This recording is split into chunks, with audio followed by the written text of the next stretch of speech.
The light of late afternoon is a gentle thing. It does not demand, or rush, or hurry. It simply spills through the window, turning the dust motes in the air into a slow, silent ballet. The sounds of the world, the traffic, the distant sirens, the general hum of a day's labor begin to soften, to recede into the background. The house is quiet. The chair you sit in is familiar, a faithful friend that has held you for years. There is a sense of an ending, of the day closing its eyes. And yet, in this profound quiet, a different kind of noise begins to make itself known.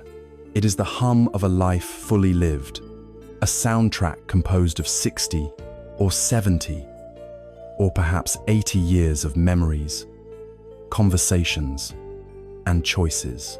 It is the echo of laughter from decades ago, mingling with the phantom sting of an unkind word. It is the quiet weight of responsibilities met, and the ghostly shape of dreams that were never quite reached. This is the unique paradox of life's later chapters. The external world may finally grant you a measure of peace, a reprieve from the relentless striving of youth and middle age, but the internal world can become a very loud place indeed. It is a landscape populated by the ghosts of yesterday's worries and the vague, formless anxieties for tomorrow. There is a particular weariness that settles in, not in the bones, but deeper in the spirit. It is the exhaustion that comes from a lifetime of holding on, of bracing for impact, of carrying the immense, invisible luggage of who we have been. We look at the time remaining, and we feel it slipping through our fingers like fine sand, and a quiet panic can set in, a feeling of being adrift on a vast, silent ocean, with no land in sight. But what if peace is not a destination we must frantically sail toward? What if it is not something to be achieved or won or earned after a lifetime of struggle? What if true peace is a homecoming? What if it is a simple, gentle act of returning? This is the path offered by the ancient wisdom of Zen. It is not a doctrine you must believe, or a complex religion you must adopt. It is, more simply, an art. It is the art of arriving, right here, in this chair, in this body. It is the practice of finding a resting place, not in some distant future, but in the one thing that has been with you, faithfully, from your very first moment to this one, the breath, this quiet, unassuming, rhythmic companion. Over the next few hours, we will embark on a journey together, a journey not to a faraway land, but deep into the heart of this present moment. We will learn to rest in the breath of life and to discover that the sanctuary you have been searching for all these years has been waiting for you, right here, all along. So, let us begin, not with a great effort, but with a gentle intention. The first step on this path inward is the simple, yet profound act of arriving in the one place you truly inhabit, the only home you have ever truly known, your own body. For decades, this body has been your servant, your vehicle, your tireless companion through every joy and every sorrow. It has carried you through boardrooms and bedrooms, through sun-drenched gardens and sterile hospital corridors. It has digested your food, healed your wounds, and borne the immense, cumulative weight of your life's journey. And yet, how often have we truly listened to it? How often have we treated it not as a tool to be used, but as a sacred space to be honored? For most of our lives, we live in our minds, in the phantom worlds of memory and projection. We reside in the past, replaying conversations, nursing old grievances, or basking in the fading glow of long-gone triumphs. Or we catapult ourselves into the future, weaving intricate webs of plans and anxieties, rehearsing for events that may never come to pass. We live everywhere but here. We treat our own physical presence as a mere taxi, meant only to ferry the command center of the mind from one task to the next. The art of arrival is the art of coming home to this forgotten vessel. It is the decision to finally inhabit your own life in the most direct and tangible way possible. Let us start with the ground. Wherever you are sitting, bring your awareness gently to the soles of your feet. Do not look at them, but feel them from the inside out. Notice the sensation of them resting on the floor. Perhaps you can feel the texture of a rug, the soft fibers against your skin, or maybe the cool, smooth firmness of wood or tile. Feel the subtle pressure, the sense of contact. There is nothing to achieve here, nothing to fix. Simply notice. This solid ground beneath you has been supporting you all day, all your life. In this moment, allow yourself to truly feel that support. Allow the weight of your legs to release down into your feet and into the earth. The earth is stable. It is patient. It can hold you. A great Zen master was once asked for the secret to his profound peacefulness. He was always serene, whether he was teaching, eating, or walking. A student asked him, "Master, how do you practice?" The master replied, "When I walk, I walk. When I eat, I eat. When I sleep, I sleep." The student, confused, said, "But master, is that not what we all do?" The master smiled gently and said, "Number, when you walk, you are already thinking of your destination. When you eat, you are already tasting the dessert. You are never where you are." For that master, every single step was an arrival. And so it is for you right now. This feeling of your feet on the floor is not a preliminary step. It is the destination. In this very moment, you have arrived. Now, bring that same gentle, curious awareness to the feeling of your body resting in the chair. Notice the points of contact, the weight of your thighs on the seat, the support along your back.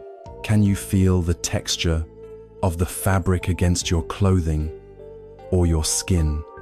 Again, there is no goal here other than simple, non-judgmental awareness. This chair is holding you. You do not need to hold yourself up. For a lifetime, you have been holding on, holding yourself together, maintaining a posture of readiness and defense. For these next few moments, see if it is possible to let go, to surrender your weight fully to the chair, to the ground, to gravity, to trust that you are, for now, completely supported. This is the first act of letting go. It is a physical surrender that begins to teach the mind how it too can learn to release its grip. We are not starting with the vast, tangled world of thoughts and emotions. We are starting with the simple, undeniable truth of the body, resting on a chair with feet upon the ground. This is our anchor. This is our home base. From here, we can begin a quiet exploration. We will now undertake a gentle journey, a slow scan through the body, not with the critical eye of a judge looking for flaws, but with the soft, compassionate curiosity of a friend. Let us begin again with the toes. Can you feel them inside your socks or shoes? Are they warm or cool? Are they cramped or relaxed? Whatever you find, it is perfectly all right. There is no right or wrong sensation. There is only awareness. Allow this soft focus to travel up into your feet, the arches, the heels. These feet that have walked countless miles, that have stood in line, that have danced at weddings, that have paced floors in worry. Simply acknowledge their long service with a quiet, internal nod of gratitude. Then, allow the awareness to drift up into your ankles, your calves, your shins. Notice any tightness, any tension. or perhaps a feeling of ease. Whatever is there, just let it be there. Let the awareness be like a soft, warm light, illuminating whatever it touches, without trying to change it. Now, bring this gentle light of attention to your knees. For so many of us, the knees are a place of memory, holding the story of our active years, perhaps holding aches and pains. Do not fight these sensations. Do not wish them away. Simply meet them with your awareness. Acknowledge the reality of what you feel. By meeting the sensation with gentle acceptance, we stop feeding it with the energy of resistance. We can be with the discomfort without creating a story of suffering around it. Allow the awareness to continue its journey upward into the large, strong muscles of your thighs. Feel their weight, their density, their connection to the chair. Move into the hips, the pelvic area, a great bowl of stability at the base of your torso. Feel the solidness of yourself. Sitting here, let your awareness now drift into the lower back. This is another area where we tend to store the strain of our lives. Gently, curiously, notice what is there. Is there a dull ache, a sharpness, or a sense of relaxation? Whatever you find, breathe into it. Imagine your breath could travel all the way down to your lower back, bringing with it a sense of space and softening. From the lower back, move your attention around to your abdomen, the belly area, a place where we often hold our vulnerability, our unprocessed emotions. Let the belly be soft. Allow it to rise and fall naturally with each breath. You do not need to hold it in, to flatten it, to present a strong front to the world. Here, in this quiet room, you can let it be soft, vulnerable, and at ease. Now, allow the awareness to rise into your chest, the area around your heart. This is the center of so much feeling. Can you feel the gentle, steady beat of your own heart? That faithful drum that has been playing for you since before you were born. Notice the gentle expansion of your rib cage as you breathe in, and the subtle release as you breathe out. Let this area soften. Now, we come to the shoulders. Oh, the shoulders. For a lifetime, they have been the place where we carry our burdens, the invisible yoke of responsibility, of duty, of worry. Without even noticing, we often carry them hunched up towards our ears, in a permanent state of readiness, of defense. Bring your full, gentle attention to your shoulders right now. Feel whatever tension you find there. Truly feel it. And now, on your next out-breath, see if you can allow them to release.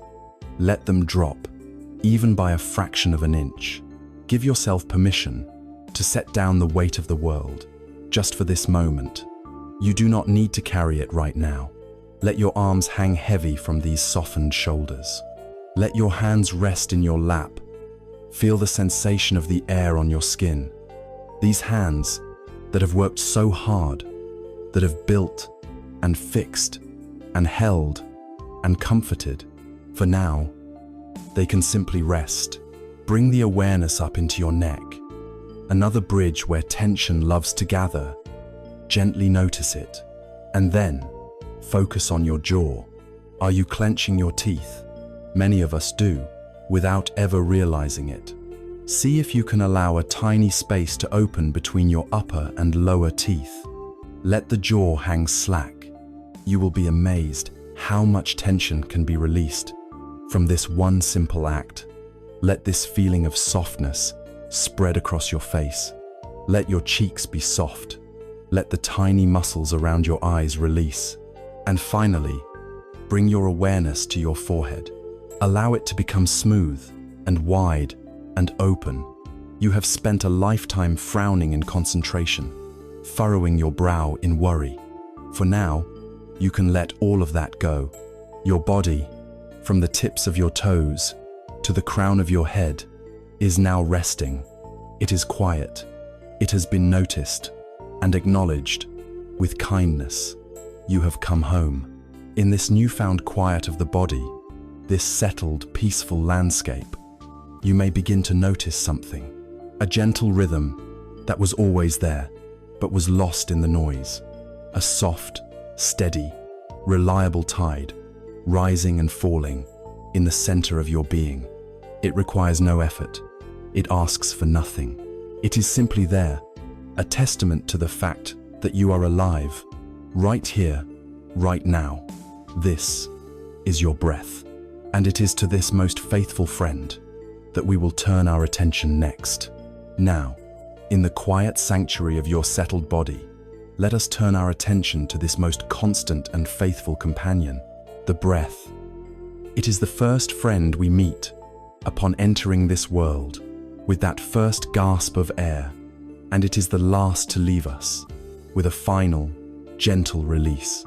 It has been with you through every single moment of your existence, through nights of feverish worry and mornings of bright, boundless joy. It was there during your first heartbreak, a quiet rhythm beneath the storm of tears. It was there as you spoke your wedding vows, a subtle current of life beneath the spoken words.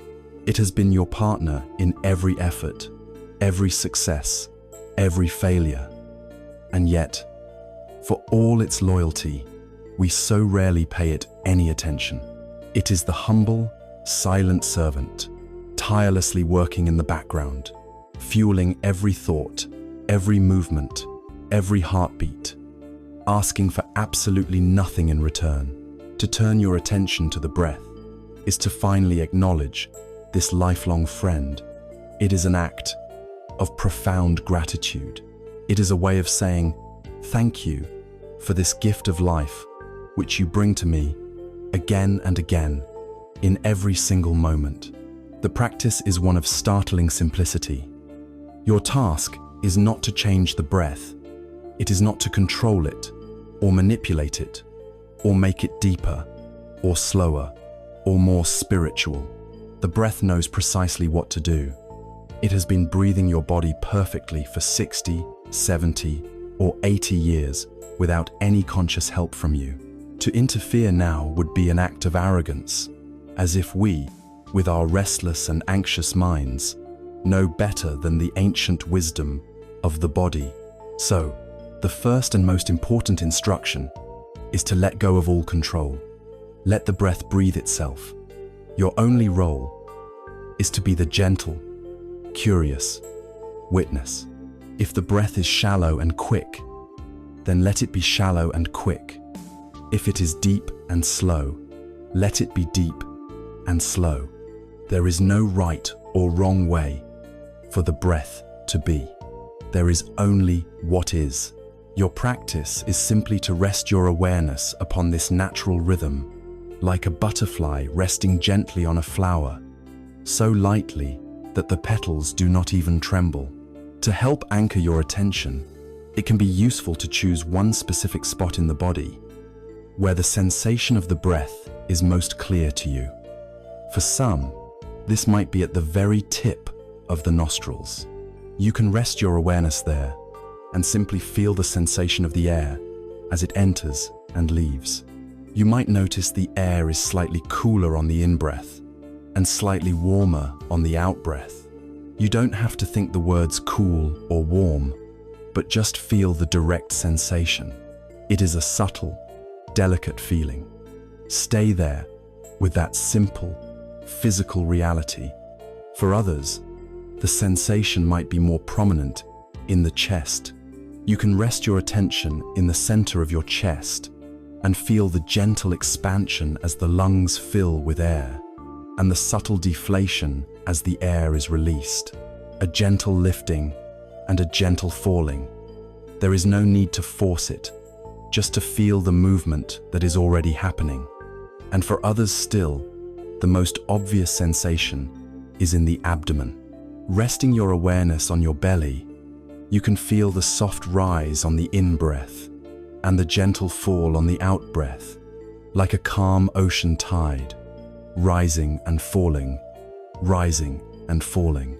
Choose whichever one of these locations feels most natural for you right now. There is no superior location. The only thing that matters is finding a clear, consistent sensation to which you can return. This will be your home base for the next few moments. Rest your attention there. The Buddha, in his infinite wisdom, once gave his own son, a young boy named Rahula, a lesson in meditation. He did not sit him down with complex scrolls of philosophy or intricate theories about the nature of reality. He gave him an instruction of the utmost simplicity, an instruction that has been the bedrock of this practice for over 2,500 years. He said to his son, Rahula, practice mindfulness of breathing. When you are breathing in a long breath, you know, I am breathing in a long breath.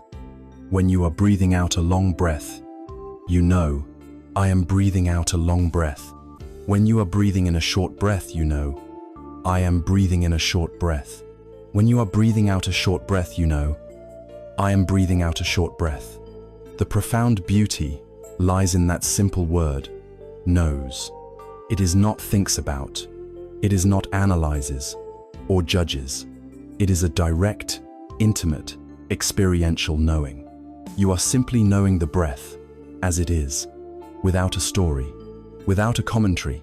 Breathing in, you know the feeling of the in-breath. Breathing out, you know the feeling of the out-breath. That is the entire practice. It is simple, but it is not always easy, because the mind has other habits. But for now, we just stay with this simplicity, knowing the in-breath, knowing the out-breath. Each breath is a universe unto itself. The in-breath is an act of receiving. You are receiving the gift of life, of oxygen, of energy from the world around you. It is an affirmation. The out-breath is an act of letting go. You are releasing what is no longer needed, releasing carbon dioxide, releasing tension. It is a surrender. In, you receive. Out, you release. There is a profound wisdom in this simple cycle. It is the rhythm of life itself. We receive, and we let go. We accumulate, and we surrender. Much of our suffering in life comes from trying to do only one half of this equation. We want to only receive, only accumulate, only hold on. We are afraid of letting go. But the breath teaches us, gently, ceaselessly, that letting go is just as essential as receiving. The out-breath is not a loss. It is what makes the next in-breath possible. It creates the space for something new to arrive. So as you sit here, feel the gentle release of the out-breath. Let it be a lesson in letting go of whatever you are holding on to, physically or mentally. Let each out-breath be a small sigh of relief. Furthermore, the breath is the ultimate anchor to the present moment. Your thoughts can drag you back 50 years into a painful memory. Your anxieties can hurl you into a future that does not exist. Your body can ache with the memory of old injuries, but your breath is always and only now. You cannot breathe a breath that happened yesterday. You cannot breathe a breath that will happen tomorrow. You can only be with this breath, the one that is happening in this very moment. Therefore, whenever you find yourself lost in the labyrinth of your mind, swept away by tides of regret or fear, the breath is your lifeline. It is the thread that can lead you out of the maze and back to the solid ground of the here and now.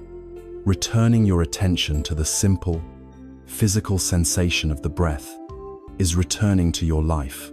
It is an act of waking up from the dream of thought. And this leads to the most compassionate aspect of this practice. Every single breath is a new beginning, a fresh start. The mind will wander. That is its nature. You will find yourself lost in thought, not just once, but 100, maybe 1,000 times. You will be sitting here with the intention to watch the breath, and you will suddenly awaken to the fact that for the last 5 minutes, you have been planning a grocery list or reliving an argument, or worrying about your health. The moment you realize this is a moment of triumph. It is a moment of mindfulness. In that moment, there is a temptation to judge yourself, to think, "I'm no good at this," or "My mind is too busy." This is the old habit of the critical mind. The practice of Zen invites a different response, a response of infinite gentleness. When you notice your mind has wandered, you simply and kindly acknowledge it, perhaps with a soft mental note, like thinking or wondering. And then, without any drama or self-recrimination, you gently guide your attention back to the breath. You begin again. If you have to do this 100 times, then you have had 100 opportunities to practice gentleness and patience with yourself. The goal is not to have a perfectly still mind. The goal is to notice when the mind has wandered and to return with kindness, again and again and again. So, as you continue to rest here, anchored to this tide of life, an intimacy begins to grow, a friendship. You are building a relationship with this quiet, steady rhythm at the core of your being. This is your refuge. This is your true home. It is always available, always accessible, no matter what storms may be raging on the surface of your life. But as you rest your attention on this simple, beautiful rhythm, feeling the in-breath and the out-breath, you will inevitably notice something else. You will notice the arrival of uninvited guests. Thoughts, images, snippets of songs, worries, plans, memories. They arise as if from nowhere, pulling at your sleeve, demanding your attention. They are like clouds passing in front of the sun of your awareness. And it is to these clouds, this river of the mind, that we must now learn to turn, not as an enemy to be vanquished, but as another phenomenon to be observed, with wisdom and with peace. And so you rest, in the quiet harbor of the body, anchored to the gentle tide of the breath. It is a place of simple peace, but it is not, as you have already discovered, a place devoid of activity. For as soon as we become quiet, we are made aware of the ceaseless motion of the mind. This is, perhaps, the most common and powerful misunderstanding about the path of meditation. We come to it with an expectation, a hope, that we will find a switch to turn off the constant chatter in our heads. We believe the goal is to achieve a state of blissful emptiness, a mind as blank and placid as a mountain lake at dawn. And so, when the thoughts inevitably arise, a torrent of plans, memories, judgments, and worries, we feel that we have failed. We think, "I cannot do this. My mind is too busy. I am not cut out for peace." This single misconception causes more people to abandon the practice than any other. So let us be perfectly clear. With the utmost gentleness and compassion, the goal of this practice is not to stop your thoughts. To try and stop the mind from thinking is like trying to stop the heart from beating or the lungs from breathing. The nature of the mind is to produce thoughts. That is its function. It is a magnificent, powerful tool, a loom that has been weaving the fabric of your experience for your entire life. To declare war on your own mind, to try and wrestle it into submission, is to create a battle within yourself, a battle that can never be won. It only creates more tension, more struggle, more suffering. The path of Zen does not ask you to destroy your mind or to silence it. It asks you to do something far more subtle and far more revolutionary. It asks you to change your relationship to it. It asks you to step out of the chaotic currents and take a seat on the riverbank. Imagine your mind is a great river. For most of your life, you have been living in the river. A thought of sadness arises, and you are swept into its cold, heavy current. A thought of anger appears, and you are caught in its churning, heated rapids. A memory of a past happiness floats by, and you cling to it, trying desperately to hold on as the river pulls it away. An anxious thought about the future emerges, and you are carried into a dizzying whirlpool of what-ifs. We are so identified with the contents of the river that we believe we are the river. We believe we are the anger, we are the sadness, we are the anxiety. The practice of mindfulness is the gentle, repeated act of realizing you have been swept away and choosing to swim to the shore. Your anchor, the feeling of the breath in your body, is that shore. Each time you return to it, you are stepping out of the river and taking your seat on the bank as the observer. From this position on the riverbank, your perspective changes entirely. You can watch the whole parade of mental events go by without having to be caught by them. A thought about a mistake you made 30 years ago floats past. You can see it clearly. Instead of jumping into the river and wrestling with it, you can simply acknowledge its presence and let it go. You might note a memory, and you let it drift downstream. A worry about your children's future comes along, carrying a heavy emotional charge. Instead of being submerged by it, you can watch it from the safety of the shore. There is worry you can acknowledge, and you let it continue on its way. You begin to see that thoughts are just thoughts. They are not commands. They are not solid truths. They are ephemeral events, bubbles of energy that arise in the vast space of your awareness. And then, if left alone, they dissolve. You are the awareness, the silent space in which the river flows. You are not the river itself. To aid in this practice of observation, it can be helpful to use a very gentle, soft mental label. When you notice that your mind has been carried away by a strong current of thought, you can name the activity with a single, non-judgmental word. If you find yourself lost in a detailed plan for tomorrow, you can gently say to yourself, planning, and then return to the breath. If you are caught in replaying a difficult conversation, you can softly note, remembering, and return to the breath. If you feel a wave of anxiety about your health, you can acknowledge it with a simple, worrying, and return to the breath. The label is not meant to be an analysis. It is simply a tool to help you recognize the thought as a thought without getting entangled in its storyline.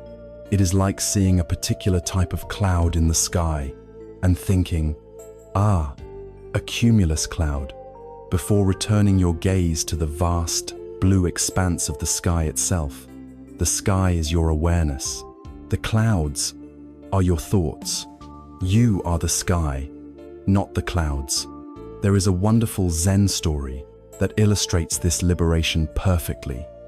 A man was out on a lake at night, meditating in his small boat.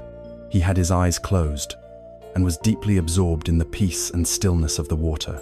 Suddenly, another boat slammed into his, jolting him from his meditative state. His eyes flew open, and a surge of furious anger rose in his chest. Who was this careless, inconsiderate person who had so rudely shattered his peace? He stood up, ready to scream, ready to let loose a torrent of blame and rage at the driver of the other boat. But as he looked, he saw that the other boat was empty. It had simply come unmoored and had been carried by the current, drifting aimlessly until it bumped into his. In that instant, all of his anger vanished. It simply evaporated. How can you be angry at an empty boat? There was no one to blame. Our thoughts, especially the difficult ones, are like that empty boat. When a thought of self-criticism arises, or a painful memory, or a surge of fear, our immediate, conditioned reaction is to get angry or upset. We believe there is a someone driving that boat, someone intentionally trying to harm us, or that the boat itself is a solid, malevolent entity. We believe the thought is true and that it is aimed directly at us. But the practice of mindfulness allows us to look more closely. And when we look, really look, we see that the boat is empty. The thought is empty. It is an impersonal event, a product of causes and conditions, a bit of flotsam carried along on the currents of the mind. It has no inherent power to harm us. Its only power comes from our belief in it, from our willingness to stand up and start yelling at it. When you realize you are yelling at an empty boat, the anger, the fear, the suffering simply dissolves. You can see the thought for what it is, and you can let it drift by. This is the great freedom that this practice offers. It is the freedom of disidentification. For 60, 70, 80 years, you have likely lived with the unquestioned assumption that you are your thoughts, you are your beliefs, you are your stories about yourself. I am an anxious person. I am not good enough. I am someone who has made many mistakes. These are just thoughts, powerful stories that we have told ourselves so many times that we mistake them for our true identity, but they are not you. You are the silent, conscious presence that is aware of these stories. You are the deep, abiding stillness that was there before the thought arose and will be there long after it has passed. This realization does not mean that thoughts will cease. The river will continue to flow, but you are no longer drowning in it. You are resting on the shore, watching with a calm, compassionate, and wise heart. You have found a place of refuge that is not dependent on the river being calm. Your peace comes not from controlling the thoughts, but from realizing that they cannot control you.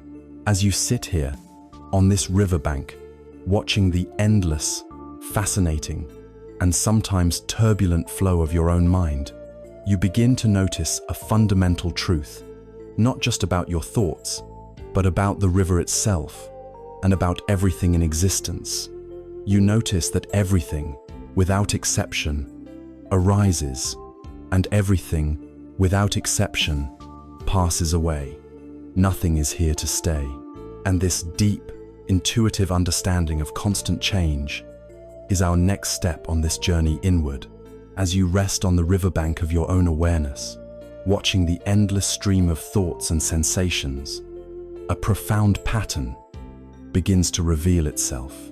It is a truth so fundamental, so pervasive, that we spend most of our lives trying to deny it. It is the truth that everything changes. Nothing, absolutely nothing, is permanent. A pleasant feeling of warmth in your hands arises. It stays for a while, and then it fades. A thought about dinner emerges from the stream of consciousness. It captures your attention for a moment, and then it is replaced by another thought, another memory, another plan. The soft light of the afternoon that fills the room will soon give way to the deep shadows of evening. The silent house will eventually stir with activity again. This universal law of flux, of constant motion, is known in the Buddhist tradition as impermanence, and our relationship to this single, undeniable truth is the primary architect of either our suffering or our peace. For most of our lives, we live in a state of quiet rebellion against this law. We are seekers of solid ground in a world that is, by its very nature, a flowing river. We build our homes, our careers, our relationships, our identities, as if they were fortresses of granite, designed to last forever. And so, when the inevitable changes come, we experience it as a personal affront, a deep and painful loss. When our health begins to shift, we feel betrayed by our own bodies. When a cherished relationship ends or transforms, we are shattered. When our youth and vitality naturally recede, we look in the mirror with a sense of grief for a self that is no more. We fight against the current, exhausting ourselves in a desperate attempt to hold on to moments, people, and versions of ourselves that were only ever meant to be temporary. This struggle, this resistance to the way things are, is the very source of our deepest anxieties. We suffer not because things change, but because we expect them not to. We grasp at the water of the river, and our suffering is the inevitable frustration of finding our hands always empty. Let us bring this teaching back into the direct experience of your own body. For over 60 years, this body has been a river of constant change. The cells that compose it today are not the same cells that were there a decade ago. The face that greets you in the mirror is a map of a long and eventful journey, a testament to seasons of laughter and worry and wonder. The conventional response is to see this as a story of decline, a narrative of loss. But from a Zen perspective, we are invited to look with different eyes. Can we look at the lines around our eyes, not as flaws, but as the beautiful, intricate deltas where a river of experience meets the sea? Can we feel the aches in our joints, not as a punishment, but as the honorable record of a life fully lived, of mountains climbed and burdens carried? To accept the impermanence of the body is not to give up on it. It is to finally stop demanding that it be something it is not, and to begin treating it with the kindness and reverence it deserves. Right now, exactly as it is. It is a living, breathing process, not a static monument. To be at peace with your body is to be at peace with this flow. The same truth applies to our inner world. Our feelings are waves on the ocean of awareness. A wave of joy rises, crests, and inevitably subsides. A wave of sadness or loneliness may follow, and it too will rise, crest, and subside. When we don't understand impermanence, we desperately try to cling to the joyful waves, and we frantically try to push away the sorrowful ones. This creates a life of tension and fear. But when we know that all waves, by their very nature, must pass, we can learn to surf them. We can experience the joy more fully, without the fear of losing it, because we know its nature is to be temporary, and we can experience the sadness with more courage and less despair, knowing that it too will pass. We can allow our feelings to be what they are, temporary weather patterns in the vast sky of our being, without identifying ourselves with them. You are not the storm. You are the sky. Nature is our greatest teacher in this regard. Consider the breathtaking beauty of a sunset. What gives it its profound, heart-aching beauty? It is precisely the fact that it is dying. Every second, the colors are shifting, deepening, fading. If a sunset were a static painting that stayed in the sky for hours, we would soon grow bored of it. Its preciousness, its power to stop us in our tracks, comes directly from its fleetingness. We are witnessing a magnificent and unrepeatable death. Or think of a single, perfect rose in your garden. It begins as a tight bud, slowly unfurls its petals to the sun, achieves a moment of exquisite, full-blown glory, and then, petal by petal, it begins to let go, returning its substance to the earth. There is no struggle in this process. The rose does not cling to its moment of perfection. It gracefully lives out its entire nature, from beginning to end. Nature understands the wisdom of release. The great oak tree does not cry when its leaves turn brown in the autumn. It lets them fall, knowing this is a necessary part of the cycle, creating a quiet period of rest that will allow for the vibrant new growth of spring. Our lives follow these same seasons. To resist the autumn and winter of our own lives is to misunderstand the whole dance. There is an old Taoist story that perfectly captures the wisdom of living peacefully with this uncertainty. An old farmer in a small village, had a magnificent horse, his most prized possession. One day, the horse ran away. All the neighbors came to console him. "Oh, what terrible luck," they said. The farmer simply replied, "Good luck. Bad luck? Who knows?" A week later, the horse returned, and it brought with it a herd of wild horses. The neighbors came to celebrate. "What marvelous good fortune," they exclaimed. The farmer just shrugged. "Good luck? Bad luck? Who knows?" The farmer's son then began to tame one of the wild horses, but he was thrown off and broke his leg. The neighbors again came to offer their sympathy. "How awful. This is truly bad luck." The farmer replied, "As always, good luck? Bad luck? Who knows?" A few weeks later, the emperor's army came to the village, conscripting every able-bodied young man for a war they were losing. They took every young man, but when they saw the farmer's son with his broken leg, they passed him by. This story is a profound teaching on impermanence and our habit of labeling things prematurely. We see such a tiny sliver of reality, and we rush to judge it as good or bad, creating either attachment or aversion.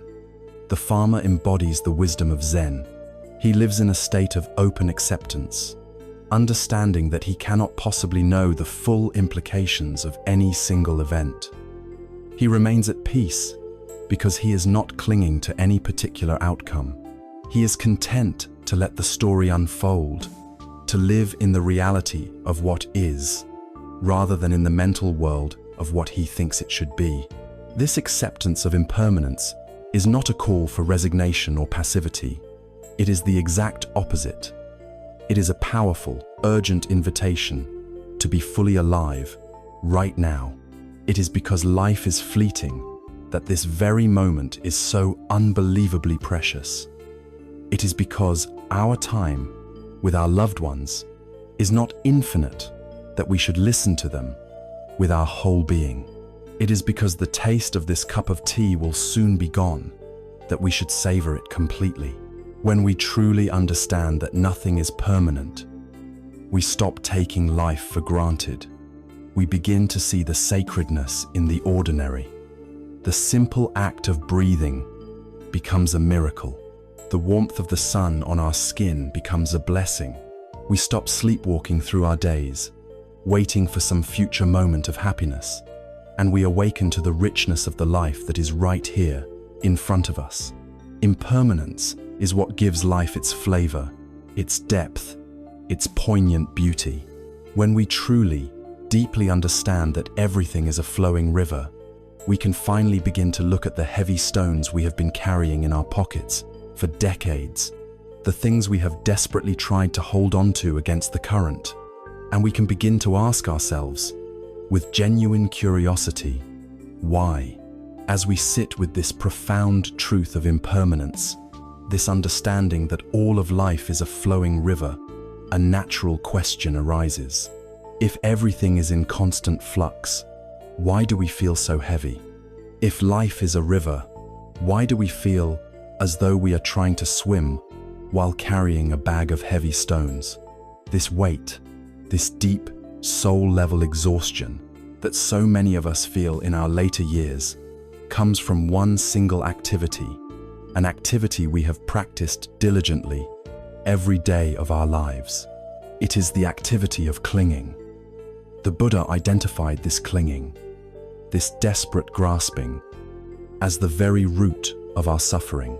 For a lifetime, we have been travelers on a long journey, and along the way, we have been packing suitcases, decades of them. And now, even as the journey nears its end and the landscape invites us to rest, we are still hauling this immense collection of luggage, straining under its oppressive weight. Often, without even realizing, we have the option to set it down. Let us, with gentle honesty, look inside these suitcases. The first one, perhaps, is the one we display most proudly. It is polished, adorned with labels from all the fine places we have been. This is the suitcase of our achievements. It contains our university degrees, our career triumphs, our promotions, the beautiful home we built, the success of our children. It holds the memory of every time we were praised, every time we felt important, every time we won. There is nothing inherently wrong with these things. They are part of our story. The suffering comes not from the achievements themselves, but from our clinging to them as the source of our identity. When we believe, I am my success, what happens when the career ends? What happens in the quiet of retirement, when the applause fades? We feel empty, lost, a ghost rattling around in the museum of our own past glory. We compare the quiet simplicity of today with the drama and importance of yesterday, and the present moment always seems lacking. By clinging to who we were, we are unable to be fully present for who we are now. Next to it is a very different piece of luggage. It is old, battered, and sealed with a lock of shame. We try to hide it, but we drag it with us everywhere. This is the suitcase of our regrets and failures. It is filled to the brim with every mistake we have ever made. The unkind word spoken in anger 30 years ago that still echoes in our minds. The business that failed. The marriage that ended. The opportunities we were too afraid to take. The times we were not the parent or spouse or child we wished we had been. We carry this heavy case, and its weight manifests as guilt, as a relentless inner critic that whispers, if only.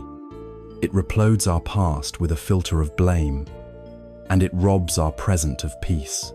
We believe that by punishing ourselves, by constantly reviewing our mistakes, we are somehow atoning for them, but we are only keeping the wounds fresh, preventing them from ever truly healing. And there is another, similar suitcase, filled with grievances. This one contains every time we were wronged, every betrayal, every injustice, every slight, real or imagined. We keep these stories alive, polishing them like dark jewels, replaying the scenes in our minds, feeling the righteous anger anew each time. We believe that by holding on to our grievances, we are somehow punishing the person who hurt us, but they have likely moved on with their lives. They are not the ones suffering. We are. Holding on to anger is like grasping a hot coal with the intent of throwing it at someone else. You are the one who gets burned. The weight of these old resentments constricts our hearts, making it impossible for compassion and joy to find room. The practice of letting go, of setting down these suitcases, is the path to freedom. And it is crucial to understand what letting go truly means. It does not mean erasing the past. It does not mean pretending these things never happened. The memories themselves are not the problem. They are simply thoughts, clouds in the sky, as we have already seen. The problem is the emotional glue, the energetic charge of attachment that binds us to them. Letting go means releasing this glue. It means we can look at our achievements without needing them to define our self-worth today. It means we can look at our regrets with compassion, acknowledging that we did the best we could with the understanding we had at the time, and forgiving ourselves. It means we can look at our grievances and make a conscious choice to withdraw our energy from them, not for the other person's sake, but for our own, so that we can finally be free. There is a classic Zen story that speaks to this more clearly than any explanation. Two monks, one senior and one junior, were on a long pilgrimage. They came to a river where the bridge had been washed away. A young woman stood there, weeping, afraid to cross the churning, muddy water. The two monks had taken strict vows, one of which was to never touch a woman. The junior monk stood back, feeling righteous in his observance of the rule. But the senior monk, seeing the woman's distress, walked over to her, scooped her up into his arms, carried her across the river, and set her gently down on the other side. He then bowed and continued his journey.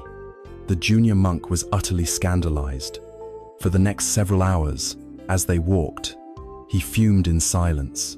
He replayed the scene in his mind, building his case, stoking his indignation. How could his master have so flagrantly broken their sacred vows? Finally, unable to contain himself any longer, he burst out, "Master, I am shocked. Our vows are sacred. How could you touch that woman? How could you carry her like that?" The old monk looked at his young companion with a calm, gentle expression. "Oh," he said, "I left the girl by the riverbank hours ago. Are you still carrying her?" This story shines a light directly into our own hearts. How many women by the river are we still carrying? That argument with our spouse last week, that insult from a co-worker 10 years ago, that financial loss from the last recession, that deep-seated worry about our health. The events are over. They exist now only as thoughts, as memories, yet we carry them. We allow them to weigh us down, to poison our present moment, to steal our peace. We are the junior monk, believing our burden is real and justified, not realizing that we are the ones choosing to pick it up, again and again, in every moment. The practice of letting go is the simple, compassionate act of realizing you are still carrying the woman and gently, consciously putting her down. You can do this with your very next out-breath. You can acknowledge the story, the weight, and with the breath, you can release your grip. When we begin to set down these suitcases, a remarkable lightness enters our being. We discover that our true nature is not defined by the contents of our past. You are not your career. You are not your bank account. You are not your mistakes. You are not the story of what happened to you. These are just costumes you have worn, roles you have played. The freedom of later life is the opportunity to finally take off the costumes. When you are no longer hauling the weight of a carefully constructed identity, you are free to be simply you.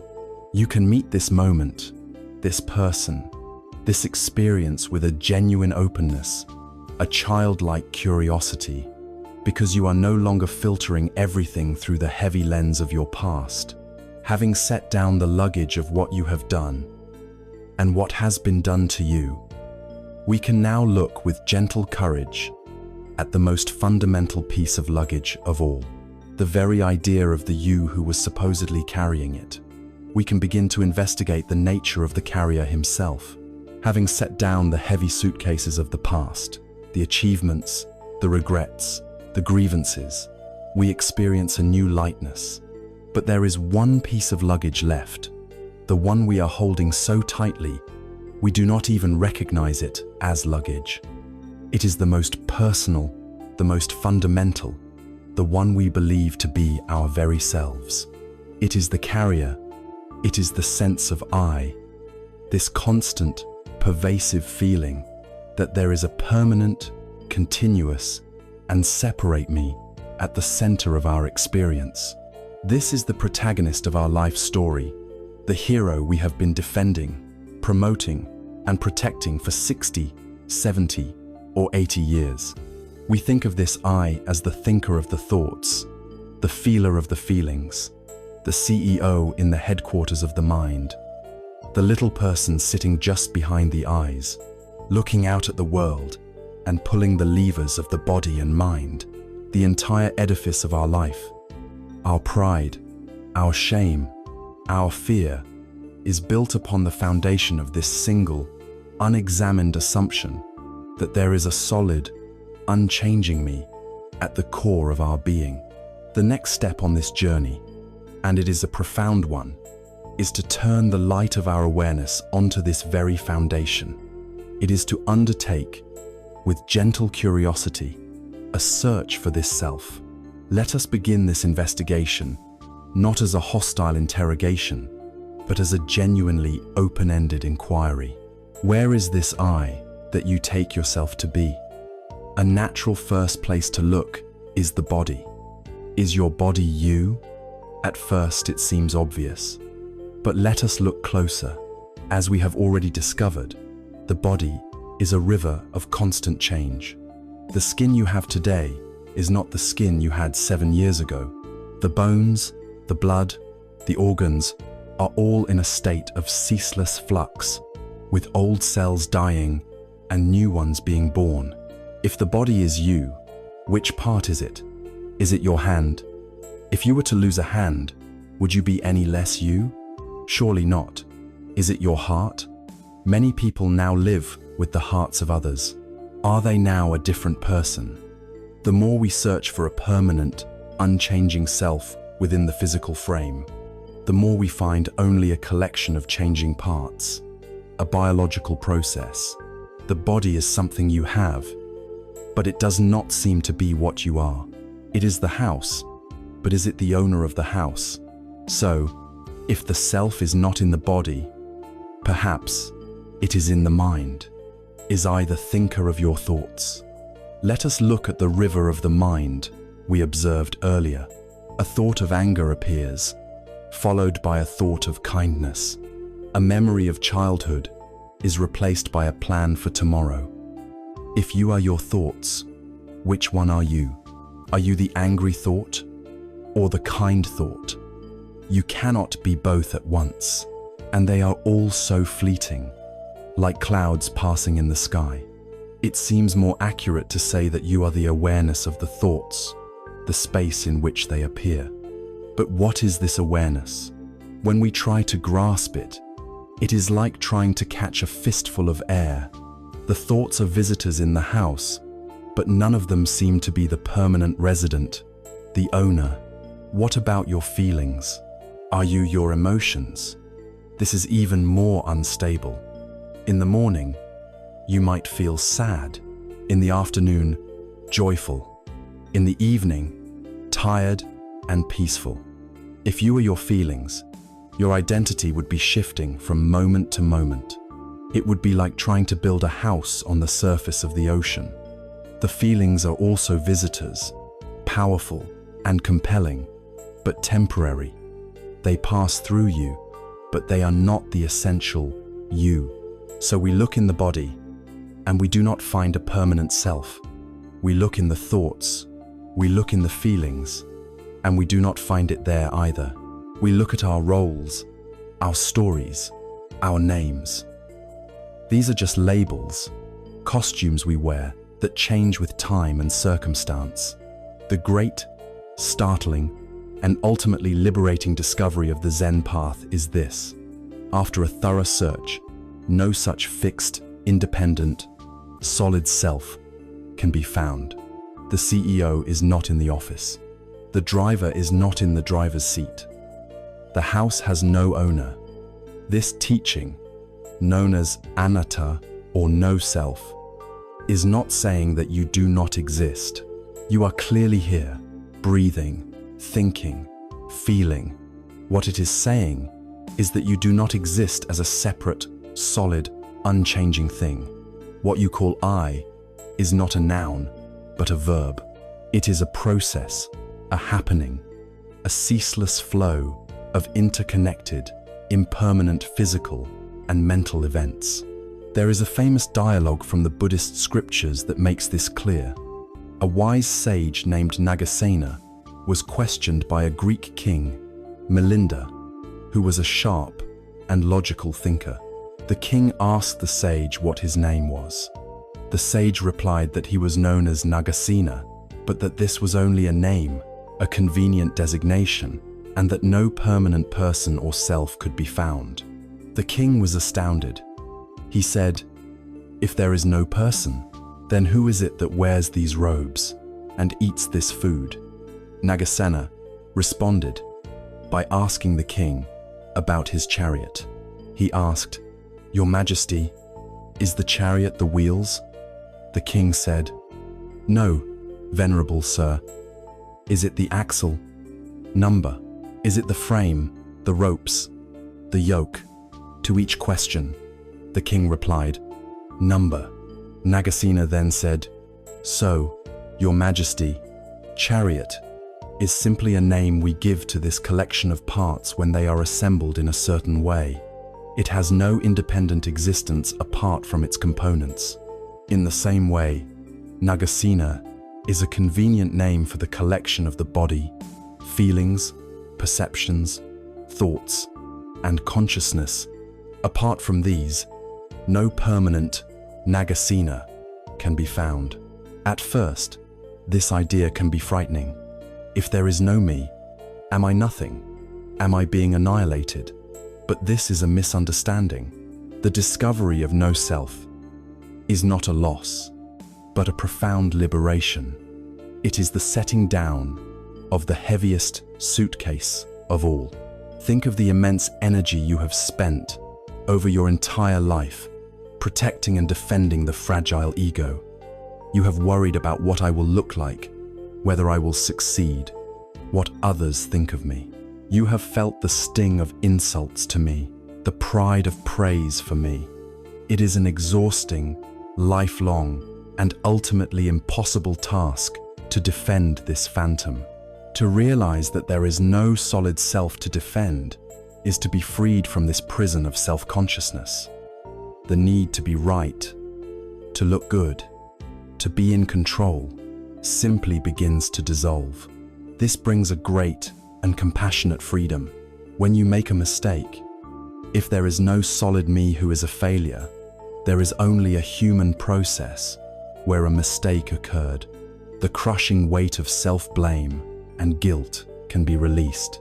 You can look at your past actions with a wise and kind understanding, seeing them as the result of causes and conditions, rather than as the fault of a bad me. When someone else acts in a hurtful way, you can see that their actions also arise from a complex process of causes and conditions, not from a solid, evil them. This fosters a deep and genuine compassion for yourself and for all beings who are all caught in these same impersonal processes. You are no longer a fragile, separate noun, but an interconnected, flowing verb. You are not a thing, but a part of the dance of the universe. When the noisy, anxious, self-obsessed owner of the house is revealed to be a phantom, a profound quiet can finally begin to settle over the rooms. The constant chatter of me, my, and mine starts to fade. The relentless inner monologue that has narrated your life begins to run out of things to say, because its main character has been seen through. And in this newfound quiet, this spaciousness that opens up when the ego is no longer taking up all the room, something else can finally be heard. It is a more subtle music, a deeper reality that was always present, but was drowned out by the clamor of the self. It is the sound of silence itself, and it is to the beauty and wisdom of this silence that we now turn. When the constant, clamoring voice of the self-conscious ego is seen for the phantom that it is, something remarkable happens. A quiet descends. Not an empty, sterile quiet, but a rich, deep, and resonant stillness. This is the silence that was always here, beneath the surface of our thinking, drowned out by the endless monologue of me, my, and mine. Our modern world is terrified of this silence. We have become masters of filling every available space with noise. The television chatters in an empty room. Music plays in our ears as we walk down the street. We scroll endlessly through our phones, consuming a torrent of information, opinions, and images. And when all external noise is finally exhausted, we fill the void with the internal noise of our own anxious thoughts, our planning, and our worrying. We have become addicted to distraction because in the silence, we are left alone with ourselves. And for a lifetime, we have been taught that this is an uncomfortable, even a dangerous, place to be. The path of Zen invites us to make a courageous and radical turn. It asks us to befriend the silence. It asks us to discover that what we were running from is in fact our greatest sanctuary. Let us begin with the silence that is outside of us. For a moment, simply listen, not for anything in particular, but just listen. Beyond the sound of my voice, what can you hear? Perhaps the low hum of an appliance, the distant murmur of traffic, the creak of your own house settling, a dog barking far away. Listen to these sounds. Let them come and go without judgment. But now, listen even more deeply. Can you hear what is behind the sounds? Can you hear the vast, silent canvas upon which these sounds are appearing? That silence is not an absence of sound. It is a presence. It is the space that holds all the sounds. It is like the deep, dark sky at night, and the sounds are like the stars.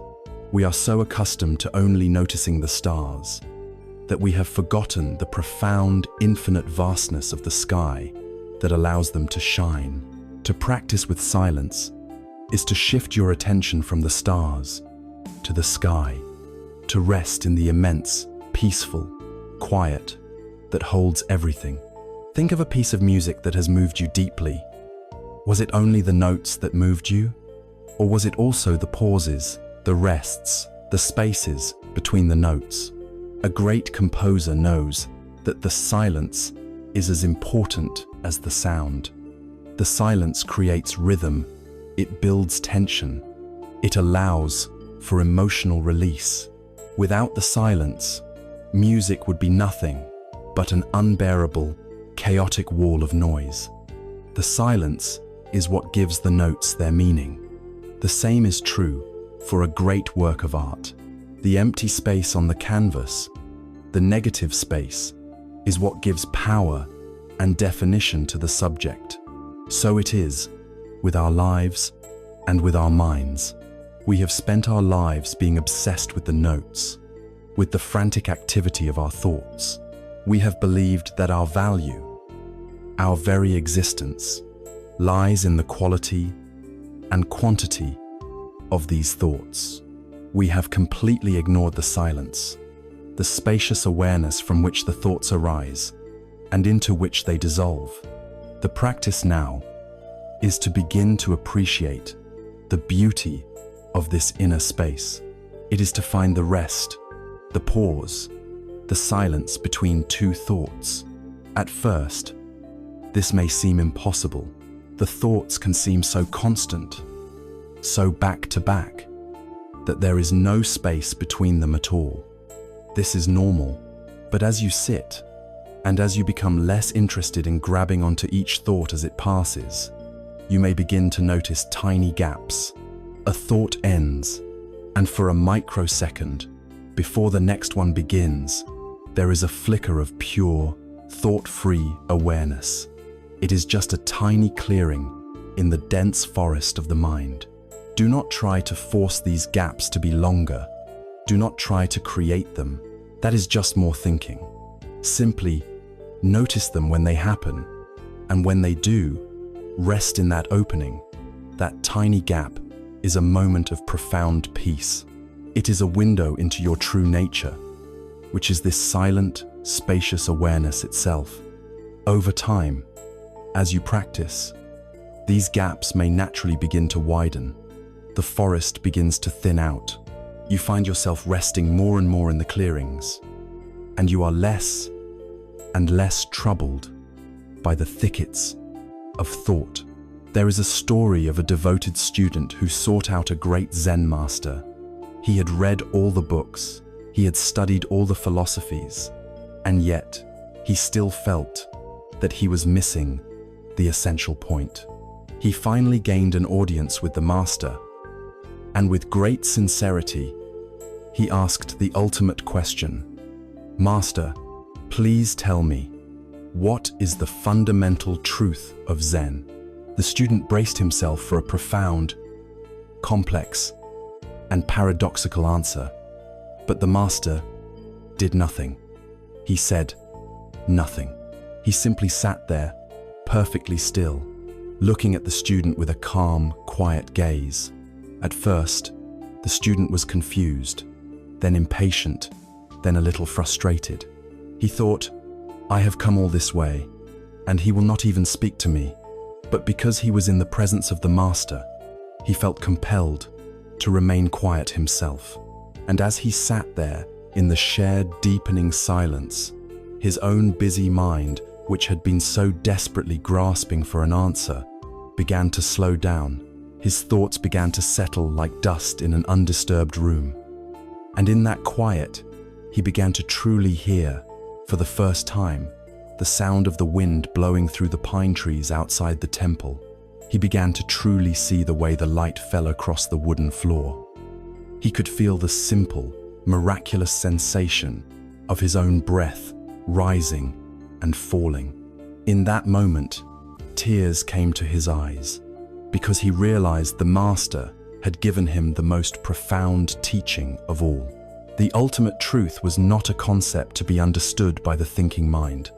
It was the silent, vivid, living reality of the present moment itself, which could only be accessed through silence. This inner quiet is not an empty, dead, or useless state. It is the womb of all creation.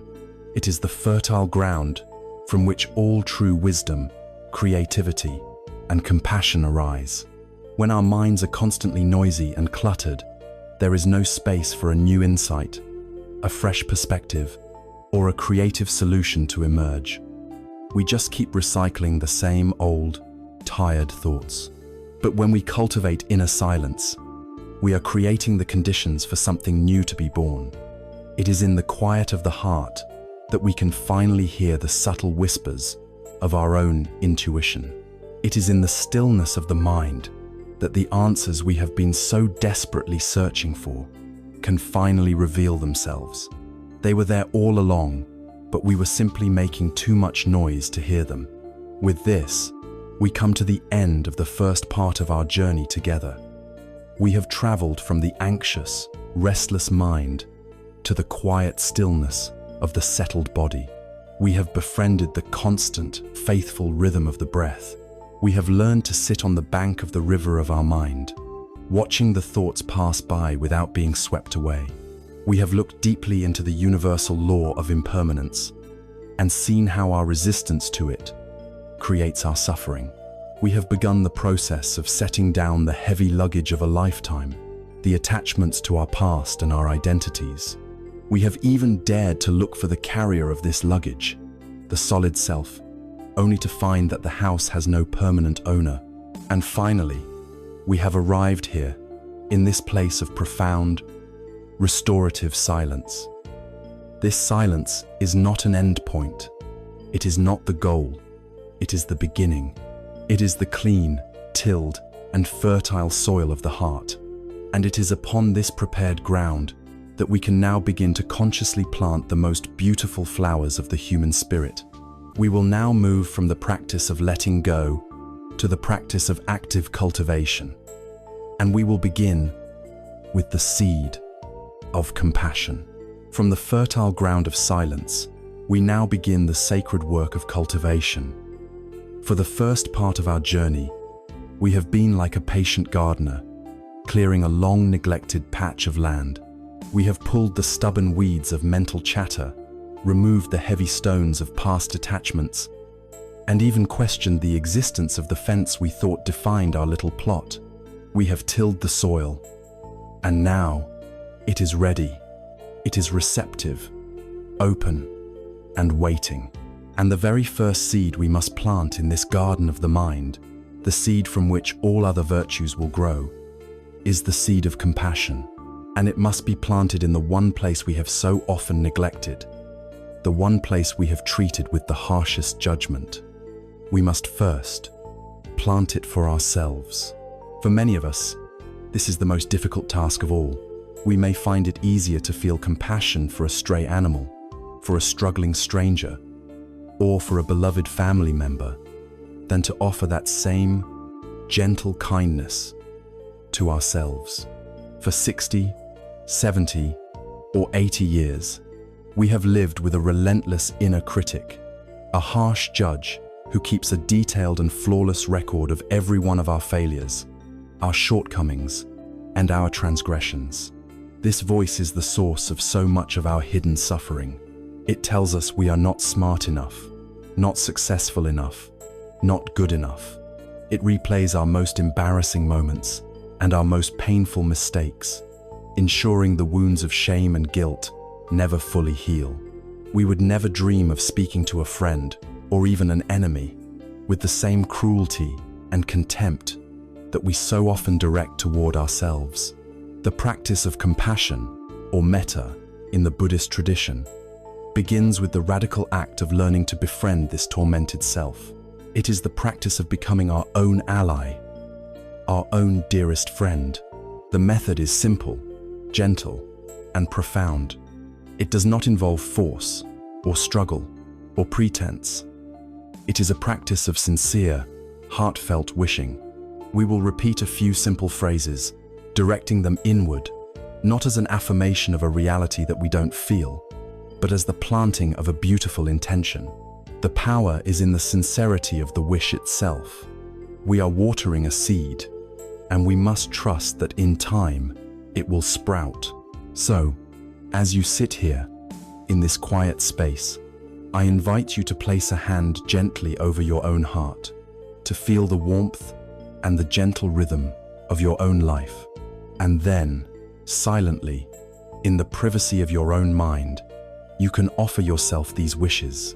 The first wish is, may I be safe. This is a wish for safety from all external harm, but more deeply, it is a wish for safety from our own inner turmoil.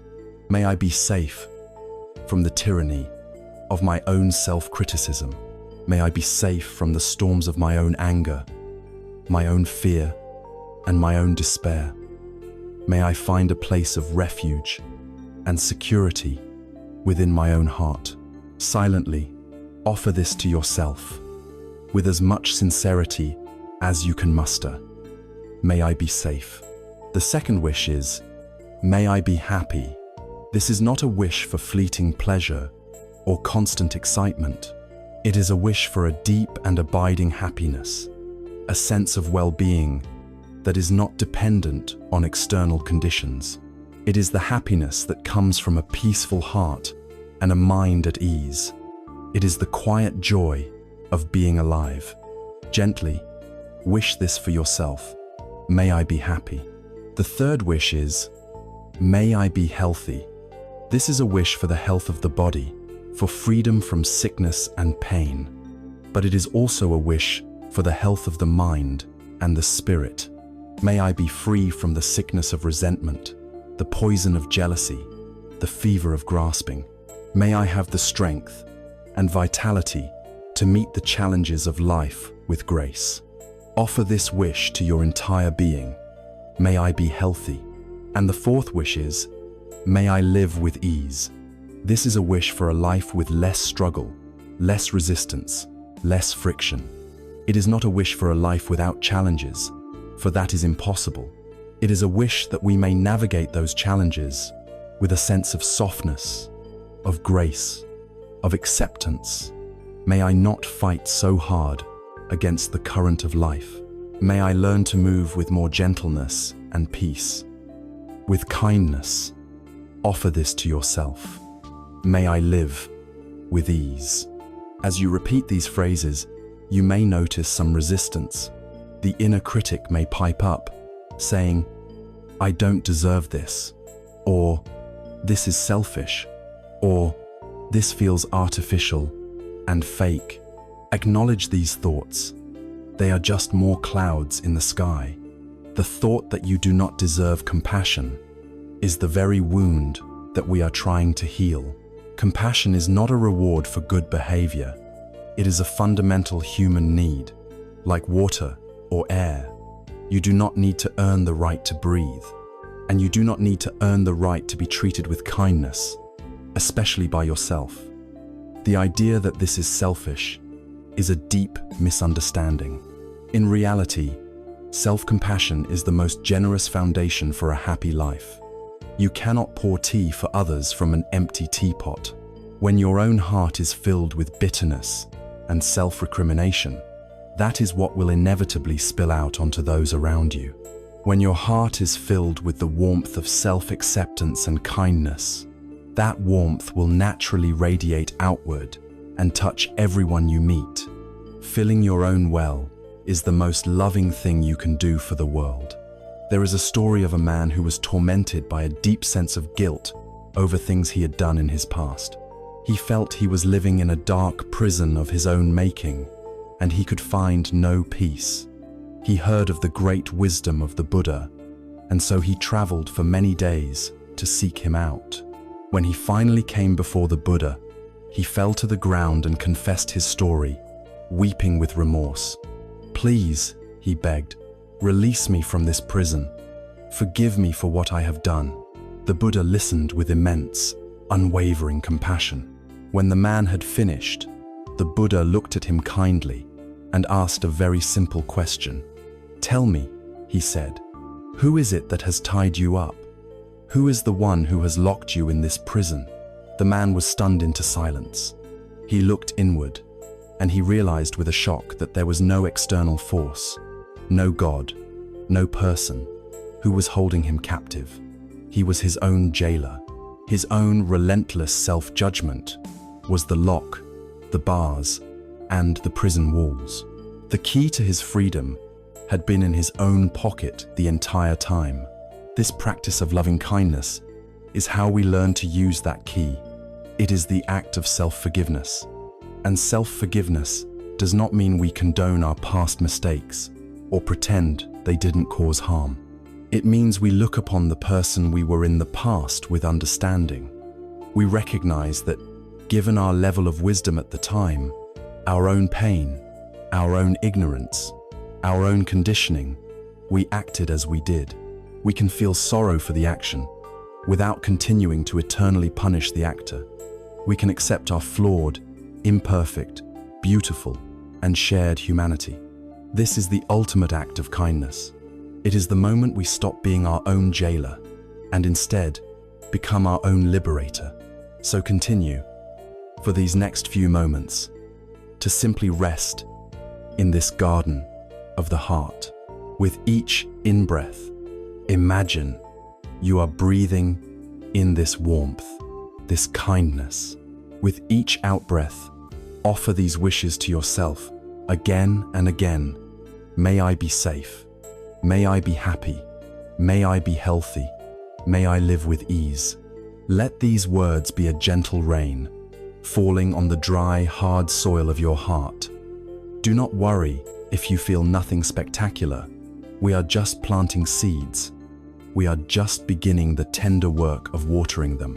And as the well of compassion for ourselves slowly begins to fill, we will find something miraculous happens.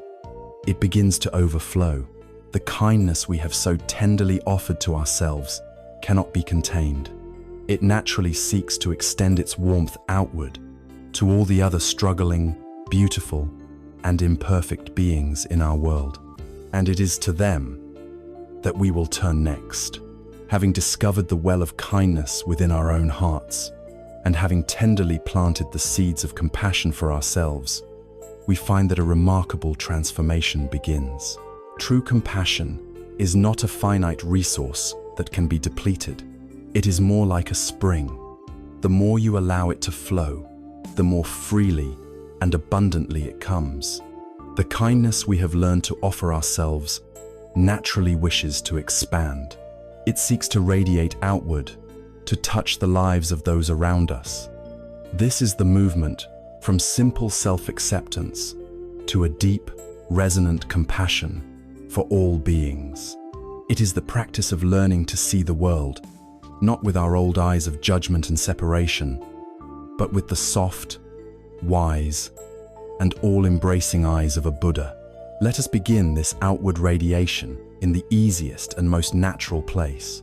Bring to your mind the image of someone you love dearly, someone for whom your affection flows without effort. It could be a spouse, a child, a grandchild, a dear friend, or even a beloved pet. Picture them clearly in your mind's eye. See their face, the light in their eyes, the unique quality of their smile. Feel the warmth and affection you have for them welling up in your heart. Now, just as you did for yourself, you can extend to them the same heartfelt wishes. Holding their image in your heart, silently offer them these phrases. May you be safe. May you be happy. May you be healthy. May you live with ease.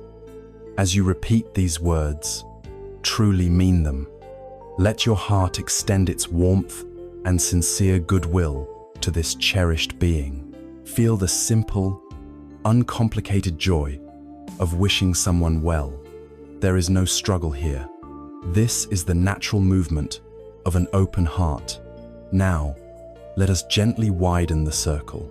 I invite you to bring to mind someone for whom you feel neither strong affection nor dislike. A neutral person. Perhaps it is the person who checks out your groceries, your mail carrier, or a neighbor you see only in passing. You know their face, but you do not know their story. We so often move through our days treating these people as mere functions, as part of the scenery of our lives.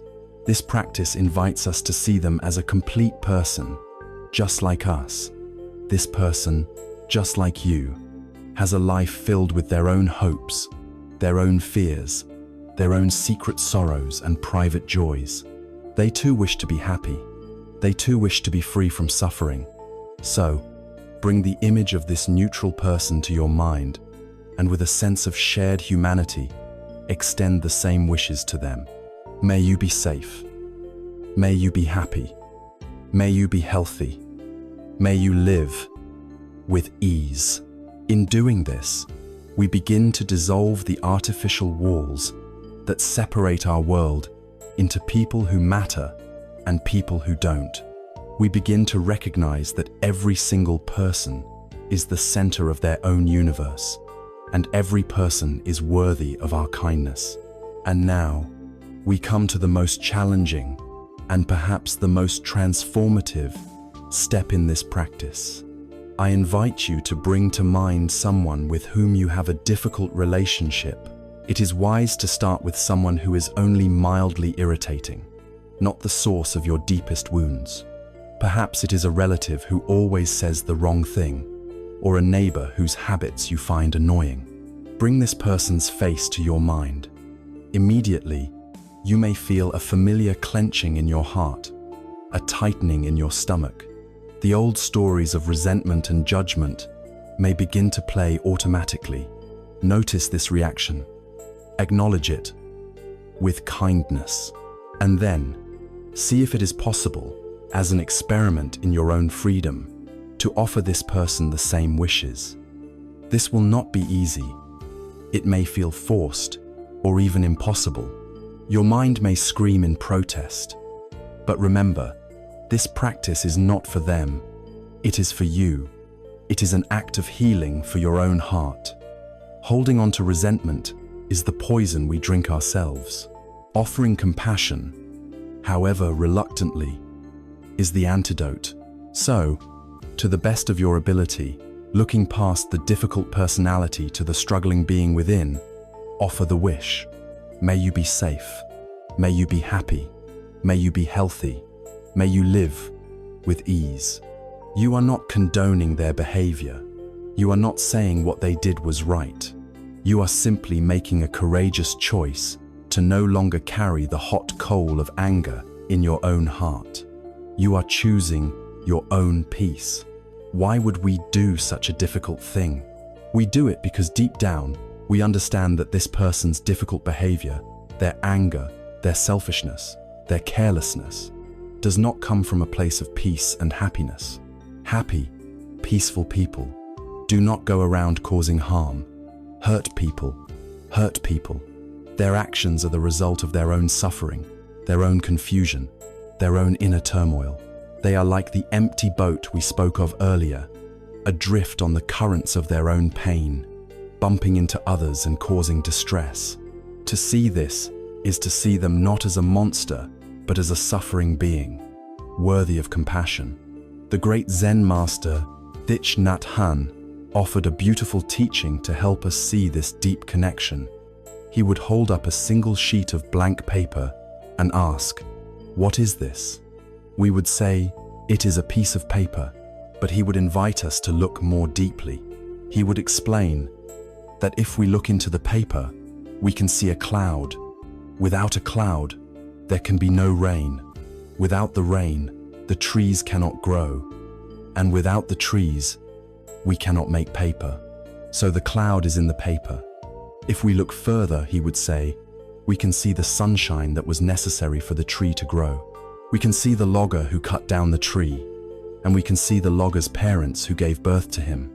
We can see the wheat that made the bread the logger ate for breakfast. In fact, if we look deeply enough, we see that the entire universe is present in this single sheet of paper. It cannot exist by itself. It is connected to everything else. This is the teaching of interbeing. And so it is with us. We are not separate. You are not a self-contained entity, sealed off from the world. You inter-are with everything and everyone. The person you love is a part of you. The air they breathe, the food they eat, the joys and sorrows that shape them are all interconnected with your own life. And the person you find difficult is also a part of you. They are made of the same sunshine, the same earth, the same human history of joy and suffering. Their pain is not separate from the world's pain. Their confusion is not separate from the world's confusion. When we truly see this deep, undeniable interconnectedness, the categories of me and other, friend and enemy begin to dissolve. It is all us. And in the light of this understanding, compassion becomes the only logical response. It is no longer a difficult moral obligation, but a natural expression of a heart that understands the truth of our shared existence. To see with the eyes of a Buddha is to see this web of life. It is to look at every being, without exception, and to see their deep, fundamental wish to be happy and to avoid suffering. It is to see how, in their ignorance, they chase after things that only bring them more pain and run from things that could bring them peace. To see this is to feel a profound tenderness, a deep and unshakable compassion that is not dependent on whether someone is nice to us or not. It is a love for the struggling, beautiful, and confused humanity in everyone. As you sit here, allow your heart to be a sun, radiating this warmth of loving kindness in all directions, to the people in your home, in your street, in your city, to people you know and people you will never meet, to those who are happy and those who are suffering, to the young and to the old, to all beings, everywhere, without exception. May all beings be safe. May all beings be happy. May all beings be healthy. May all beings live with ease. Feel the walls around your own heart melting away. Feel the sense of release that comes from dropping the heavy burden of judgment and resentment. As these walls of separation dissolve through the power of compassion, we begin to realize that the happiness of another is not a threat to our own. In fact, a surprising new capacity begins to stir within our hearts, the ability to rejoice in the good fortune of others, as if it were our very own. When the great walls of separation in the heart begin to dissolve, when we see ourselves not as isolated islands but as deeply interconnected parts of a vast, living whole, a surprising new capacity begins to emerge. The compassion we feel for the suffering of others finds its natural counterpart. We discover the ability to feel joy in the happiness of others. This is a rare and precious quality in our modern world, a quiet and profound happiness known in the Buddhist tradition as mudita, or sympathetic joy. It is the opposite of envy and jealousy. It is the heart's unselfish celebration of another's good fortune. For most of our lives, we are trained in the art of comparison. We are taught from a young age to measure our own worth against the accomplishments and possessions of those around us. This creates a deep-seated scarcity mentality. We come to believe, unconsciously, that happiness is a limited resource. If someone else gets a large piece of the pie, it must mean there is less for us. And so, when we hear of a friend's success or a neighbor's good fortune, our first, conditioned reaction is often a subtle, painful clenching in the heart. It is the sting of envy, the feeling of being left behind. We may offer our congratulations on the surface, but underneath, there is a feeling of lack, a sense that their light has somehow dimmed our own. This habit of comparison is one of the most effective and persistent thieves of our own peace. It ensures that we are never content, because there will always be someone who has more, who is more successful, who seems happier. The practice of sympathetic joy is a gentle rebellion against this painful conditioning. It is a conscious choice to retrain the heart. The practice is simple. When you hear good news concerning someone else, whether it is a loved one, a colleague, or even a stranger in the news, first notice your own immediate reaction. Be honest with yourself. If a flicker of jealousy arises, just acknowledge it with kindness. There is envy. And then, see if you can consciously pivot to a different response. See if you can genuinely wish them well. You can say silently in your heart, "How wonderful for you. May your happiness and success continue. May you be free from harm." This practice, at first, might feel artificial, but with repetition, it begins to work a profound magic on our own spirit. We begin to understand that another person's joy does not diminish our own, any more than another candle's flame diminishes the light of our own candle. In fact, it only adds to the total light in the room. By learning to rejoice in the happiness of others, we multiply our own opportunities for joy 1,000-fold. Our hearts are no longer dependent on the small, infrequent triumphs of our own ego. We can tap into the vast, abundant stream of happiness that flows through the entire world. This opening of the heart to the joy of others prepares us for another kind of quiet joy, one that is especially available to us in the later seasons of our lives. This is the joy of simplicity. For so many years, we were caught in the frantic pursuit of big external sources of happiness. A promotion at work, a bigger house, a more luxurious vacation. We were so busy striving for the next big thing that we completely overlooked the small, quiet miracles that were happening around us in every single moment. Now, as the pressure of that striving begins to recede, we are given a precious gift. It is the gift of time and the space to finally notice the profound beauty hidden in the utterly ordinary. Consider the simple act of drinking a cup of tea.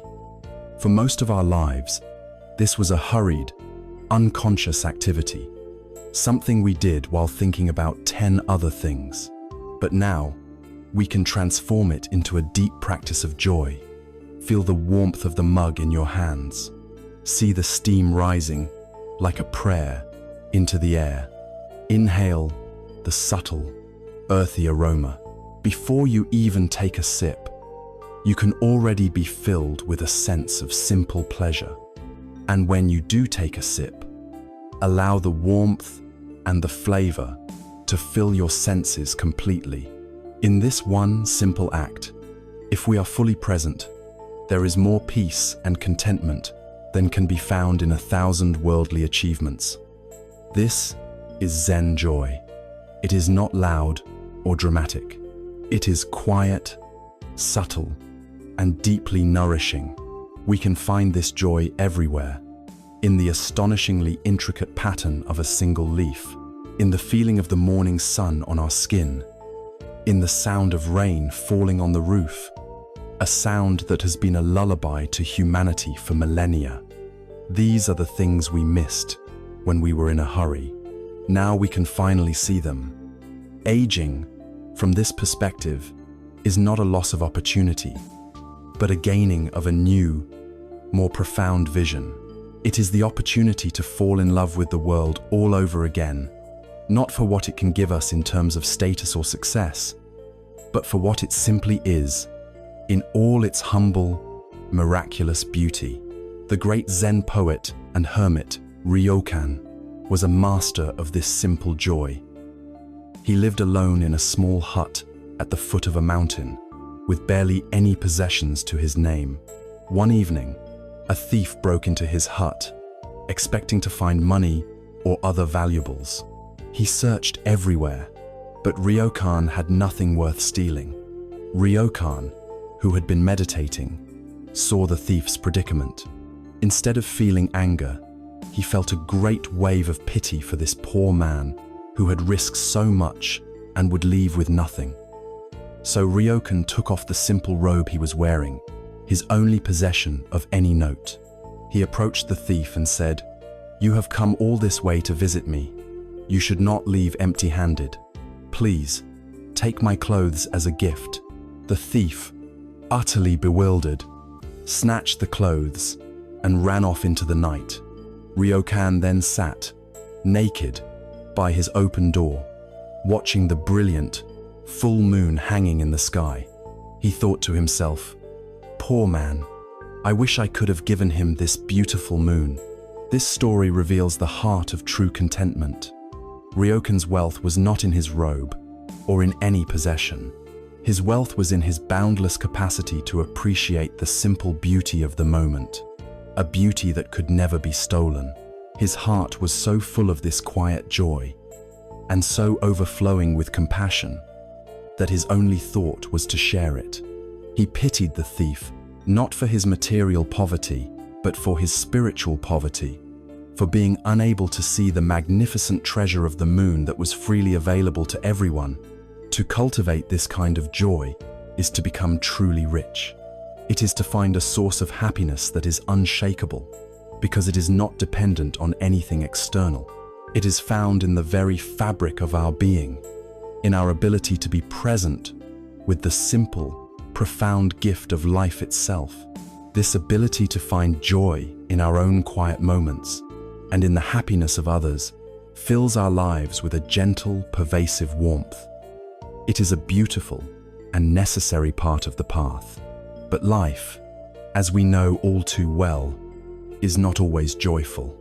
There are moments of difficulty, of pain, of loss, of profound uncertainty. If our inner peace depends only on feeling joy, it will be as fragile as a butterfly's wing. To find a truly unshakable peace, a peace that can withstand the inevitable storms of life, we must cultivate a heart that is not only open to joy, but is also steady in the face of sorrow. We must learn to find the calm, unwavering center that can hold both the light and the dark with equal grace. This is the profound practice of equanimity, as we cultivate a heart that is open to our own struggles and the struggles of others, as we learn to find joy in the simple fabric of existence and in the good fortune of those around us. Our inner world becomes a much warmer and more generous place. We have planted the seeds of loving kindness and compassion, and we have watered them with our sincere intention. But the garden of our life is not always sunny. There are seasons of drought, seasons of storm, seasons of unexpected frost. If our peace depends only on the fair weather of pleasant feelings, it will be a fragile and unreliable thing.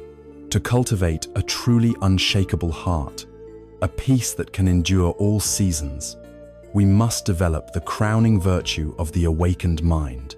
This is the profound and quiet power of equanimity.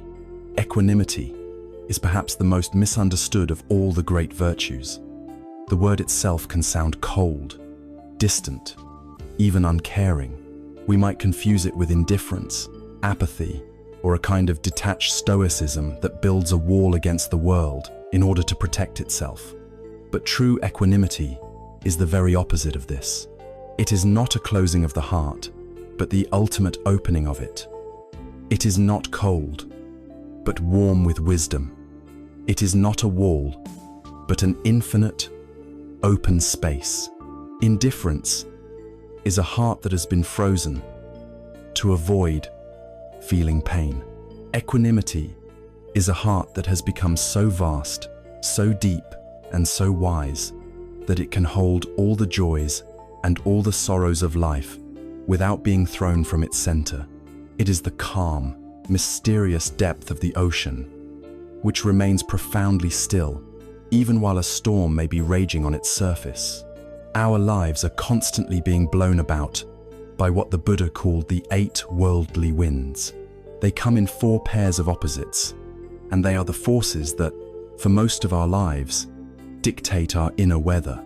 The first pair is pleasure and pain. We spend our lives chasing pleasure and running from pain. The second is gain and loss.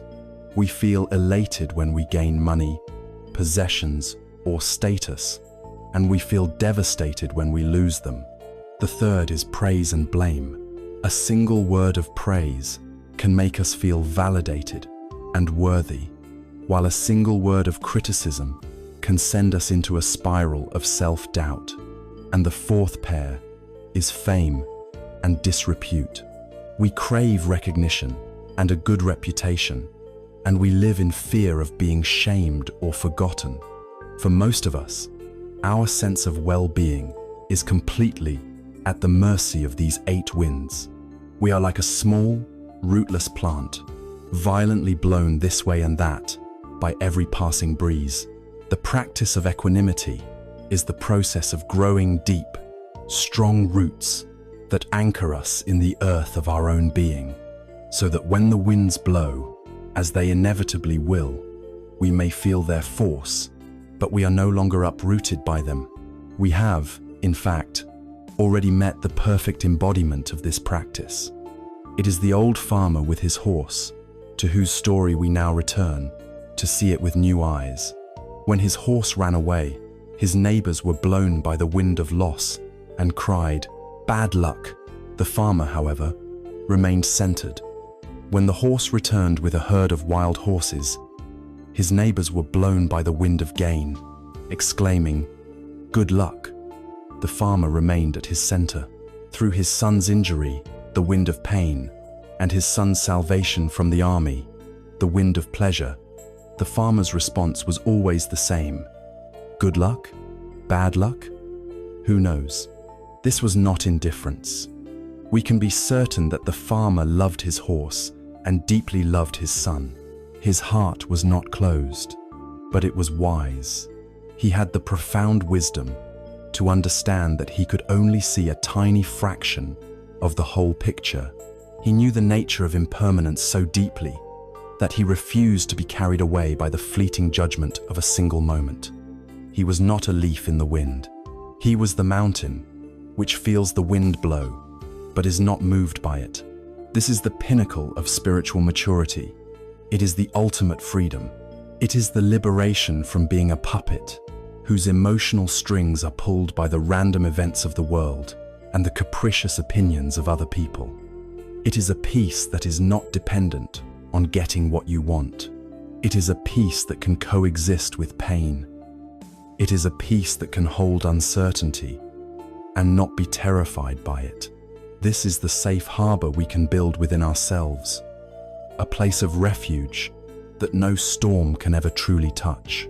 So how do we cultivate this magnificent, steady heart? We practice it moment by moment in our meditation and in our lives. As you sit in silence, you practice watching the pleasant sensations, and the unpleasant sensations arise and pass away without grasping at the pleasant and without pushing away the unpleasant. You greet them both with the same balanced, spacious awareness, knowing that they are both just temporary visitors. In your daily life, you begin to watch the 8 worldly winds at play. When someone pays you a compliment, by all means, enjoy it. But also, watch the feeling of pleasure as a sensation in the body. Notice how it arises and notice how it fades. Do not build a house on it. Do not let your self-worth depend on it. When someone criticizes you, notice the sting of pain. Feel it as a raw sensation. Breathe with it. Allow it to be there, without immediately launching into a story of self-defense or counterattack. See if you can hold it in a vast, compassionate space, knowing that this too shall pass.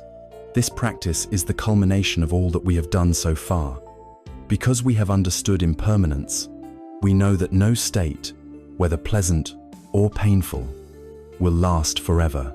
Because we have seen through the phantom of the solid self, we are not so personally invested in the winds of praise and blame. There is no fragile ego that needs constant protection. And because we have cultivated a heart of compassion, we can hold our own pain and the pain of the world with a warm and tender embrace, rather than with cold indifference. Equanimity, born of wisdom, is the loving parent who can hold a crying child without becoming hysterical themselves. They do not deny the child's pain, but they are not swept away by it. Their calm presence is what allows the child to feel safe and to eventually find peace. We must learn to become this wise and loving parent for our own hearts, with a heart that is growing in this profound stability, a heart that is no longer violently tossed by the winds of gain and loss, praise and blame. We find that we have developed a new kind of inner strength. It is not an aggressive strength, but a quiet, resilient, and deeply courageous one. We have built a safe harbor within ourselves, a place of refuge founded on the bedrock of wisdom. And from this place of strength, from this calm center, we are now prepared to turn and face one of the oldest and most powerful visitors to the human mind. We are now ready to look with clear and steady eyes into the face of one of our greatest teachers, the specter of fear. From the stable, quiet harbor of an equanimous heart, we are now able to face the great storms of life with a new and gentle courage.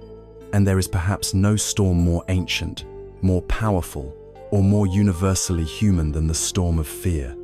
As we enter the later chapters of our lives, fear can become a more frequent and insistent companion. It is the fear of illness, of the body's inevitable frailties. It is the fear of loneliness, of losing those we love and on whom we depend. And beneath it all, there is the great unspoken fear, the fear of our own ending. For most of our lives, we have treated fear as an enemy to be vanquished, a personal failing to be hidden, a monster to be outrun. But the wisdom of Zen offers a radically different approach. It suggests that the only way to be free from fear is to stop running and to turn around and to gently and courageously befriend it. Let us begin by acknowledging a fundamental truth. Fear is not a mistake. It is not a sign that you are weak or that your practice has failed. Fear is a natural, intelligent, and deeply ingrained part of our biological inheritance. It is a survival mechanism that has protected our species for millennia. To be a living, breathing, mortal creature is to know fear. To deny this is to deny a fundamental part of our own humanity. Our work is not to eradicate fear, for that is an impossible and violent task. Our work is to change our relationship with it, so that it no longer has the power to rule our lives, to shrink our world, and to steal the peace from our hearts. The great paradox is this: the more we fight fear, the more we try to suppress it or distract ourselves from it, the stronger it becomes. It feeds on our resistance. It is like a shadow that grows larger and more menacing the more we try to run from the light that casts it. The fear of feeling fear is often far more painful and debilitating than the raw sensation of fear itself. So what do we do when this familiar visitor arrives? When you feel that cold knot in your stomach, that tightness in your chest, that sudden racing of the heart that signals the presence of fear. The first step as always, is to stop and to acknowledge its presence without judgment. Instead of immediately launching into a catastrophic story in your mind, you can make a simple, soft, mental note. Ah, fear is here. This is what fear feels like. The second step is to bring your awareness immediately into the body. Where do you feel the fear? Is it a vibration in your hands, a hollowness in your belly, a constriction in your throat? Explore this sensation with a gentle, scientific curiosity. Do not label it as bad or wrong. Simply investigate it as pure energy. What is its texture? Does it move, or is it static? By focusing on the raw physical sensation, you anchor yourself in the present reality, and you cut off the fuel supply to the mind's anxious storytelling. The third and most crucial step is to return to your old, faithful friend, the breath. The breath is your anchor in the storm. A great teacher of our time, Thich Nhat Hanh, offered a simple and profound practice for this very moment. It is to breathe in and know. Breathing in, I know that fear is in me. We are not denying it. We are not fighting it. We are simply acknowledging its presence with courage and honesty. And then to breathe out and to think.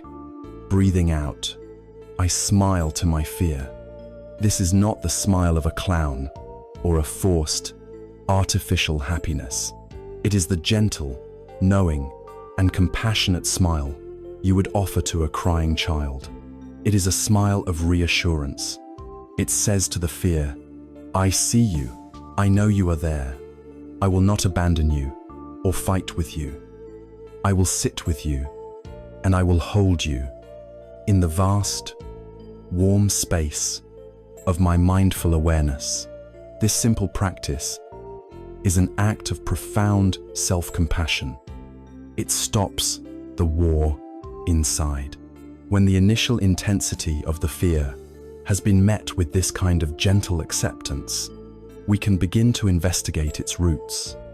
Fear is almost always a signal that we are attached to something. We are afraid of losing something we value. When we fear sickness, we are attached to our health. When we fear loneliness, we are attached to the presence of our loved ones. When we fear death, we are attached to this very life. By looking deeply into the heart of our fear, we are shown a clear map of our attachments. This is not a cause for more judgment, but for more understanding. We see how our clinging to things that are, by their very nature, impermanent, is the source of this deep anxiety. The fear is a wise, if uncomfortable, teacher, constantly reminding us of the great law of change. The great Tibetan yogi and poet, Milarepa, has a powerful story that illustrates this practice of befriending fear. Milarepa was a hermit who spent many years meditating alone in a cave. One day, he returned to his cave to find it filled with terrifying demons. They were monstrous, with huge eyes and sharp fangs, and they were turning his cave upside down. Milarepa's first instinct was to fight. He used all his magical powers and chanted powerful incantations to try and drive them out. But the more he fought, the more ferocious the demons became, and they laughed at his efforts. He then tried to preach to them, to teach them the philosophy of compassion and emptiness, but they completely ignored his words. Finally, he gave up. He realized that resistance was futile. He said to the demons, "It seems you are determined to stay, so we must learn to live together." He walked back into his cave, sat down on his meditation seat, and simply began to practice. After some time, he looked at the most terrifying demon of all, the one with the gaping, fiery mouth, and he felt a sense of acceptance. He stood up, walked directly to the demon, and with complete surrender, he placed his own head inside the demon's mouth. In that instant, the demon vanished. He did this with each of the remaining demons. He met each one with total, fearless acceptance. And one by one, they all dissolved into empty space. Our fears are our personal demons. We spend our lives trying to fight them, to outsmart them, to run from them, and it only ever gives them more power over us. The only way to be free from them is to be willing to put our head in the demon's mouth. It is to be willing to feel the raw, unfiltered energy of fear in our bodies without resistance. When we can do this, we make a shocking discovery. The fear cannot harm us. It is just a powerful sensation, a wave of energy that arises, crests, and, if we allow it to, passes away. We discover that the demon's teeth are made of smoke. It is an empty boat. It is a paper tiger. And when we know this, not just intellectually, but through our own direct experience, fear loses its tyrannical hold over us. It may still visit from time to time, but it is no longer a monster that we must flee. It is simply a familiar, if uncomfortable, companion, a teacher who reminds us of what is most precious in our lives. By learning to sit with the fear of tomorrow, with the fear of loss, with the fear of our own impermanence, we are given the most precious gift imaginable. We are given back our life, right now. All the energy we once spent on worrying and resisting is now liberated, freed up to be used for living, for loving, for appreciating. The fragility of life, once a source of terror, becomes a catalyst for profound gratitude. And it is to the infinite treasure hidden within this very moment, a treasure that is only revealed when we are no longer running from the future, that we now turn our full attention. Having built a safe harbor in the heart, a place of equanimity from which we can gently hold even our deepest fears, we are granted a great gift. It is the gift of the present moment. For our entire lives, our energy has been consumed by two great thieves who constantly seek to steal this, our only true possession. The first thief is the past.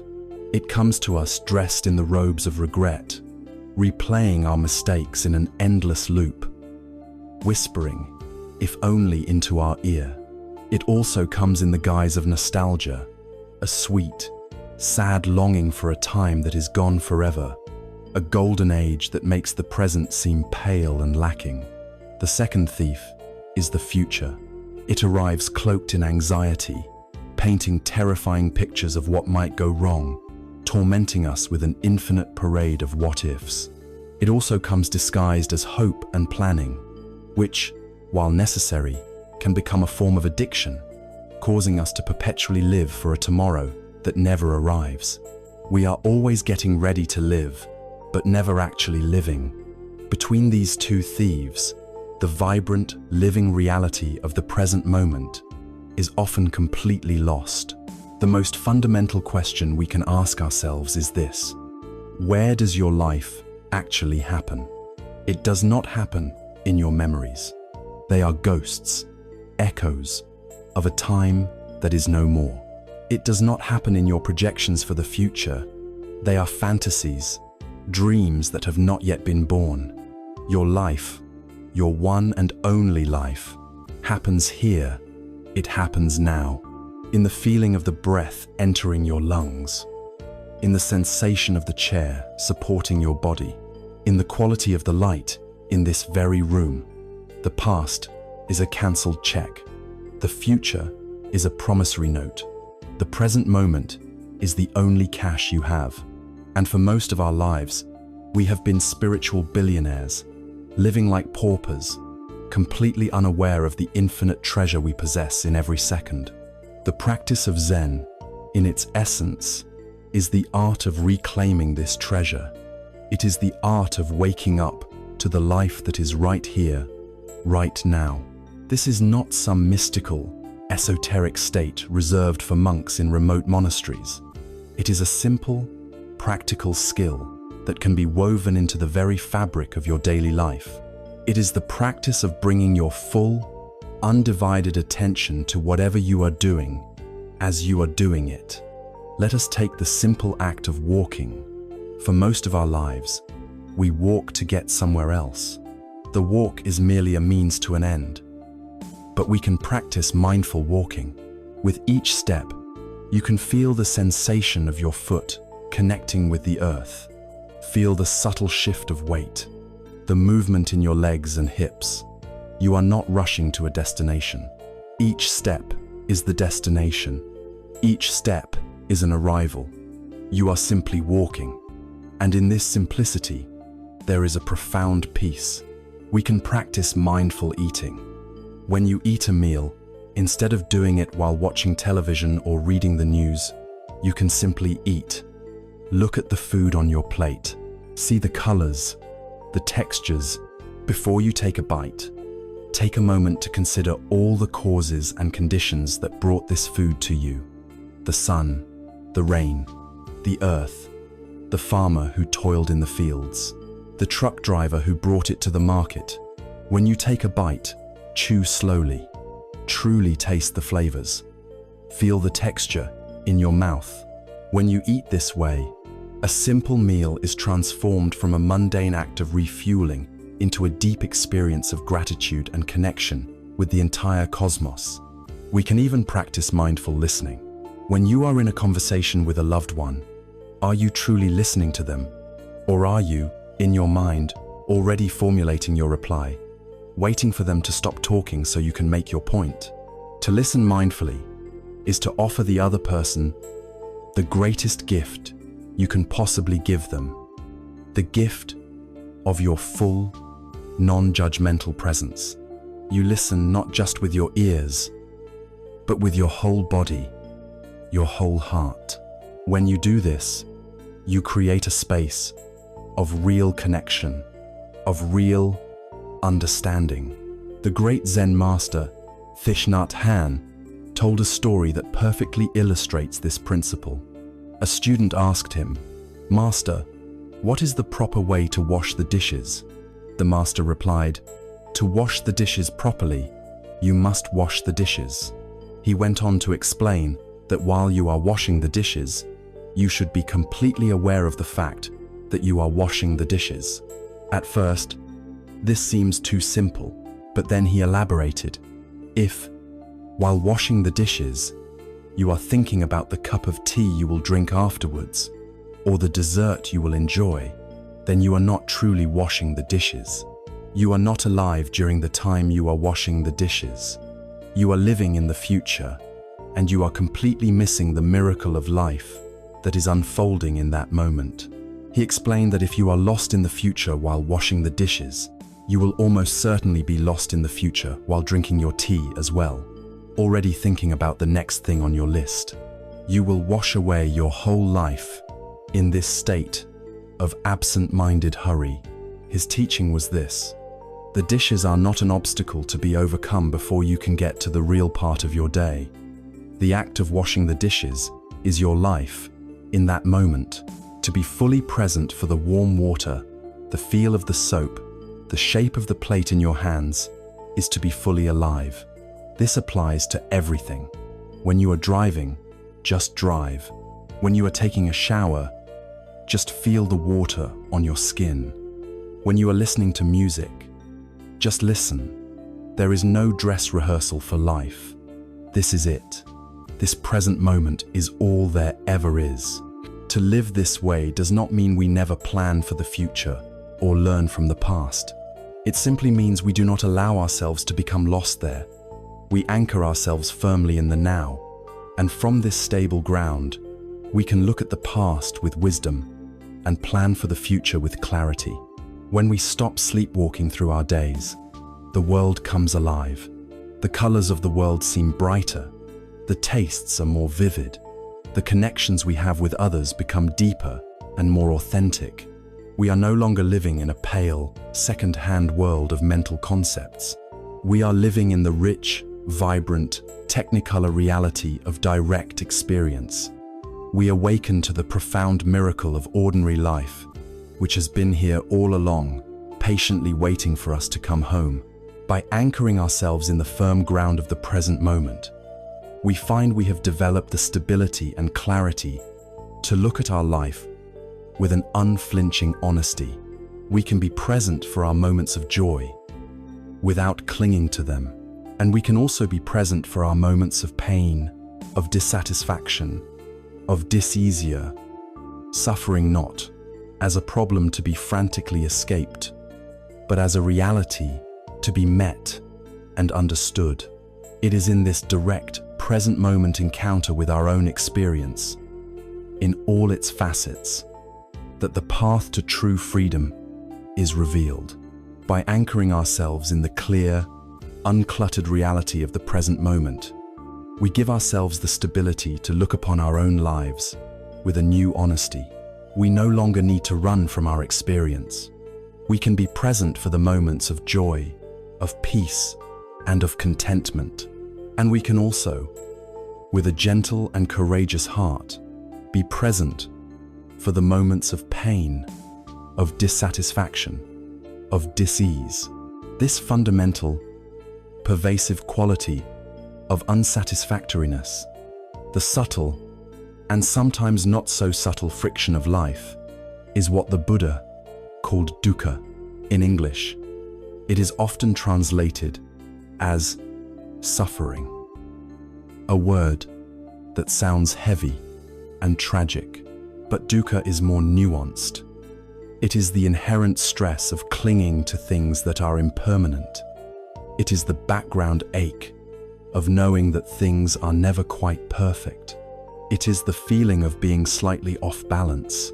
The Buddha's first great teaching, the foundation upon which his entire path to liberation is built, was the simple, honest, and compassionate acknowledgement of this truth. There is dukkha. This was not a pessimistic or morbid declaration. It was the courageous diagnosis of a great physician. A doctor who wishes to cure a patient must first have the courage to name the illness. To deny the existence of the illness, to pretend everything is fine, is to make a cure impossible.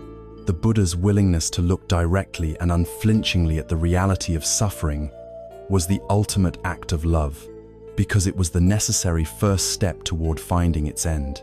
For most of our lives, we operate under the delusion that it is possible to construct a life free from all suffering. We believe that if we can just get the right job, find the right partner, make enough money, or achieve enough success, we can insulate ourselves from pain. We spend our lives trying to build a fortress against the inevitable sorrows of existence. And this very struggle, this resistance to the fundamental nature of reality, is itself a primary source of our suffering. The Zen tradition offers a beautiful and profound metaphor to transform our relationship with difficulty. It is the metaphor of the lotus flower. The lotus is a symbol of purity, beauty, and spiritual awakening. It rises up, pristine and perfect, from the water. But where does the lotus grow? It does not grow in pristine, clear water. The lotus can only grow out of the thick, dark, smelly mud at the bottom of the pond. The mud is dukkha. The mud is our pain, our grief, our confusion, our failures, our fears. We spend our lives trying to have the lotus without the mud. We want the happiness without the sorrow, the wisdom without the struggle, the compassion without the heartbreak. But this is an impossible wish. The lotus cannot exist without the mud. In fact, the mud is the very source of the nutrients that the lotus needs to grow and blossom. This changes everything. It means that our suffering is not a mistake. It is not a punishment. It is not a sign that we have done something wrong. Our suffering, our personal mud, is the very soil that has the potential to nourish our own awakening. It is the raw material from which we can grow the lotus of wisdom and compassion in our own hearts. When we understand this, we stop asking the question, why is this happening to me? And we can begin to ask, a much wiser question. What is this trying to teach me?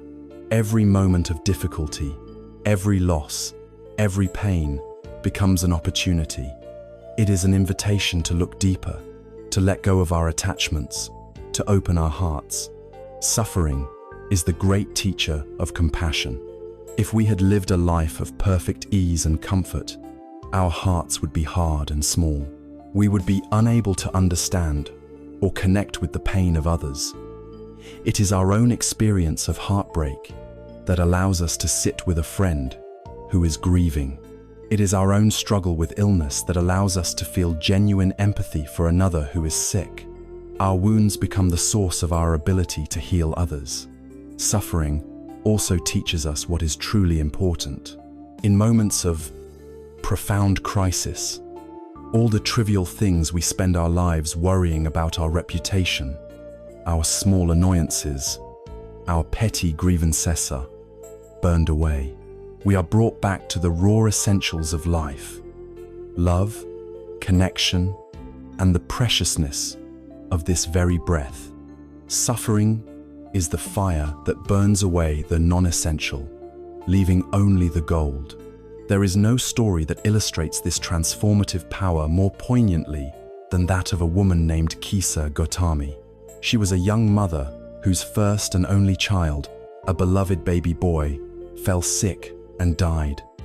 Kisa Gotami was driven mad with a grief so profound she could not accept it.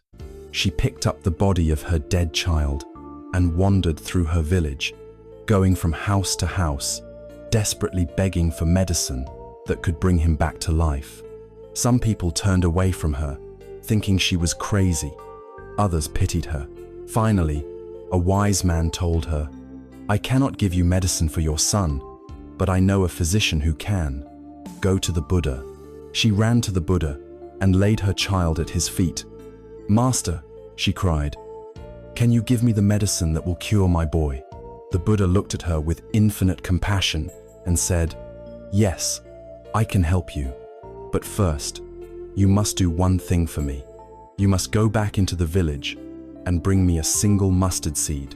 But it must be from a house where no one-and-no child, no parent, no servantess ever died."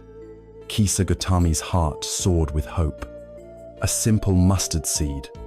That would be easy. She went to the first house and knocked on the door. "The Buddha has sent me," she said. "I need a mustard seed to make a medicine for my son. Can you give me one?" "Of course," the woman at the door said. But as she was about to give her the seed, Kisa Gotami remembered the Buddha's condition.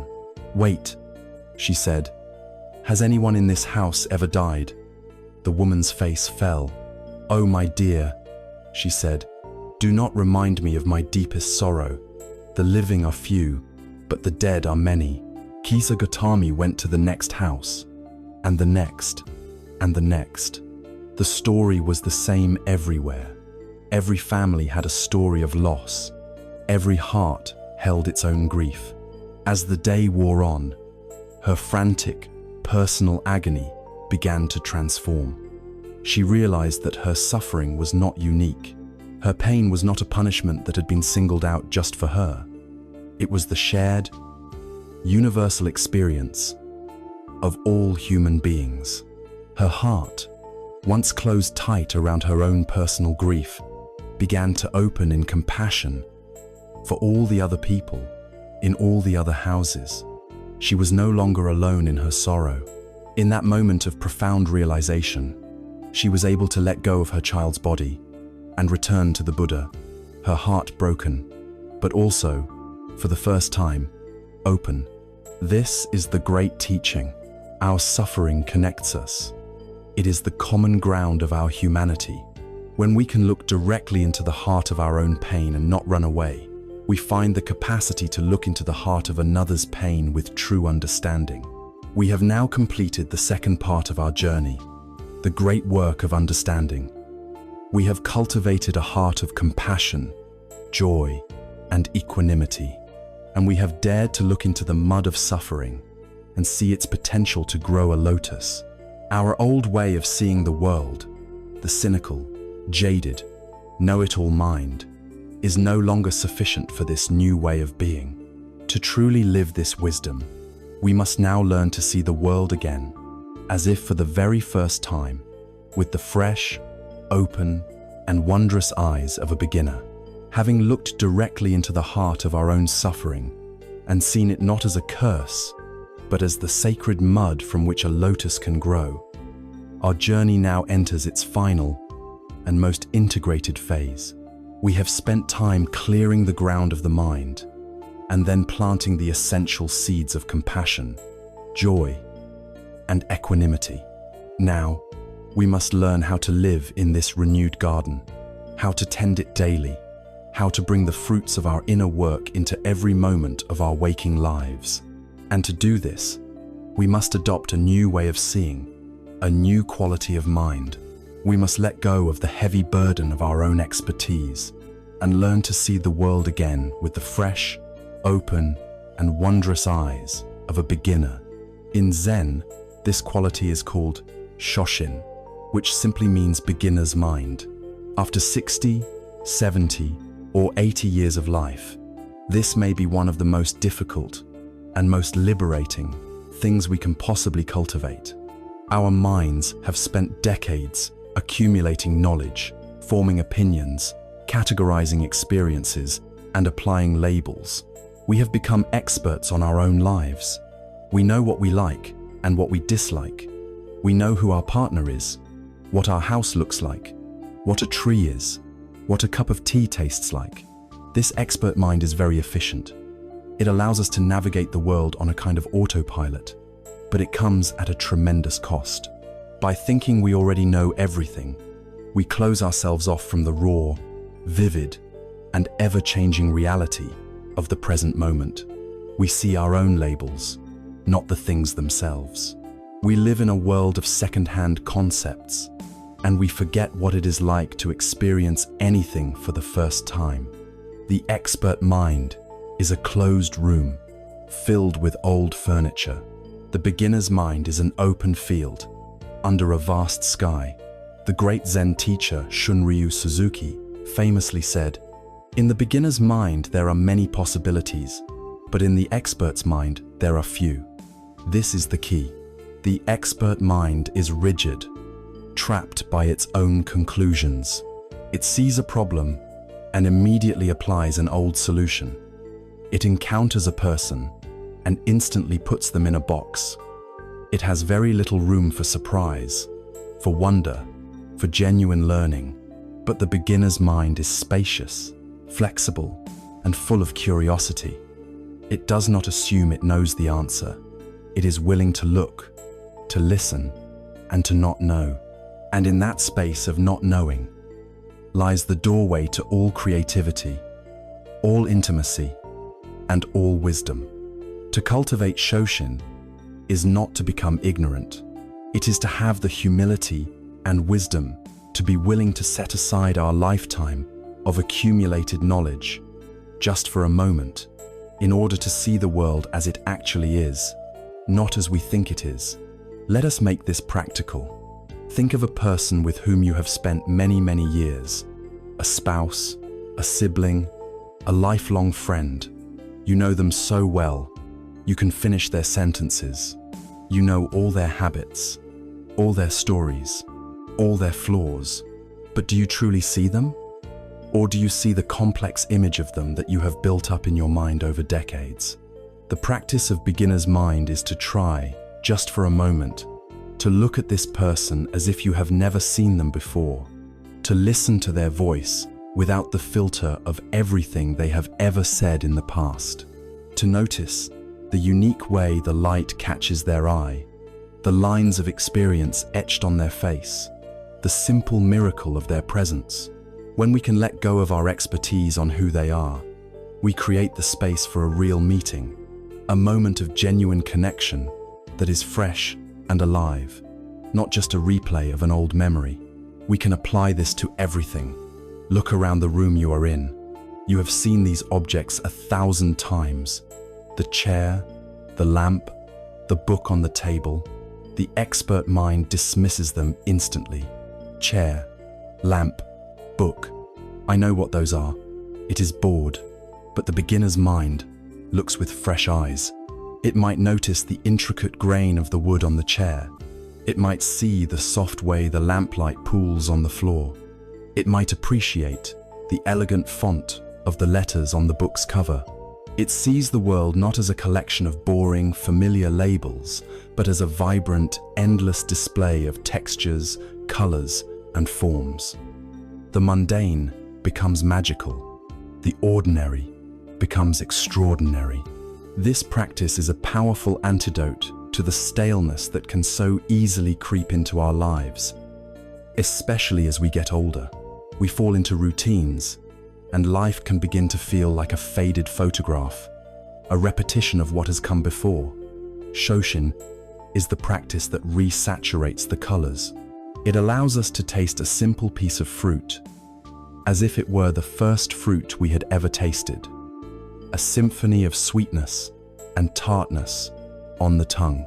It allows us to listen to a familiar piece of music and hear it with fresh ears, noticing an instrument or a harmony we had never noticed before. It is the key to keeping the spirit supple, engaged, and forever young, regardless of the chronological age of the body. It is what keeps us from becoming old in our hearts. This is a way of cultivating a deep and profound humility. The expert mind is often arrogant. It is a full cup, unable to receive anything new. But the beginner's mind is an empty cup, always ready to be filled by the richness of experience. True wisdom is not about having all the answers. It is about becoming comfortable with not knowing. It is about resting in the mystery. When we can approach our lives with this sense of open curiosity, we stop being so rigid, so defensive. We become better listeners, better learners, and more compassionate companions, because we are no longer trapped by the prison of our own certainty. This is the great invitation of the third and final phase of our journey. We have quieted the mind, and we have opened the heart. Now, we must learn to see with new eyes. We must practice dropping our assumptions, our labels, and our stories, and simply meet the world as it is, in this moment. To see the person in front of us, the tree outside our window, the teacup in our hands, with the fresh, unclouded vision of a child, combined with the gentle, spacious awareness of a sage. When we learn to see the world through these fresh and wondrous eyes, the most ordinary objects and moments become imbued with a sense of the sacred. The natural, effortless next step is to begin to treat them as such. We now move from the beginner's mind to the beginner's hand, from the art of seeing to the art of doing, discovering the deep Zen that lies hidden within every simple, mindful action. Having learned to see the world with the fresh, open, and wondrous eyes of a beginner, we are now ready to take the next step. We move from the art of seeing to the art of doing. We learn to bring this same quality of reverent, focused attention, not just to our perceptions, but to every single action we perform. This is the great secret of Zen. It is the understanding that meditation is not something confined to a cushion or a quiet room. Formal sitting practice is essential. It is like a musician practicing their scales, building the fundamental strength and stability of the mind. But the purpose of practicing scales is not to become an expert at scales. The purpose is to be able to play beautiful music.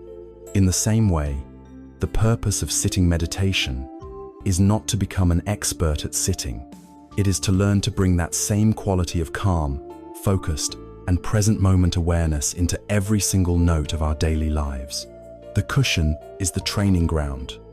Life itself is the concert hall. The core principle of this practice is one of breathtaking simplicity. Whatever you are doing, do that one thing with your whole being.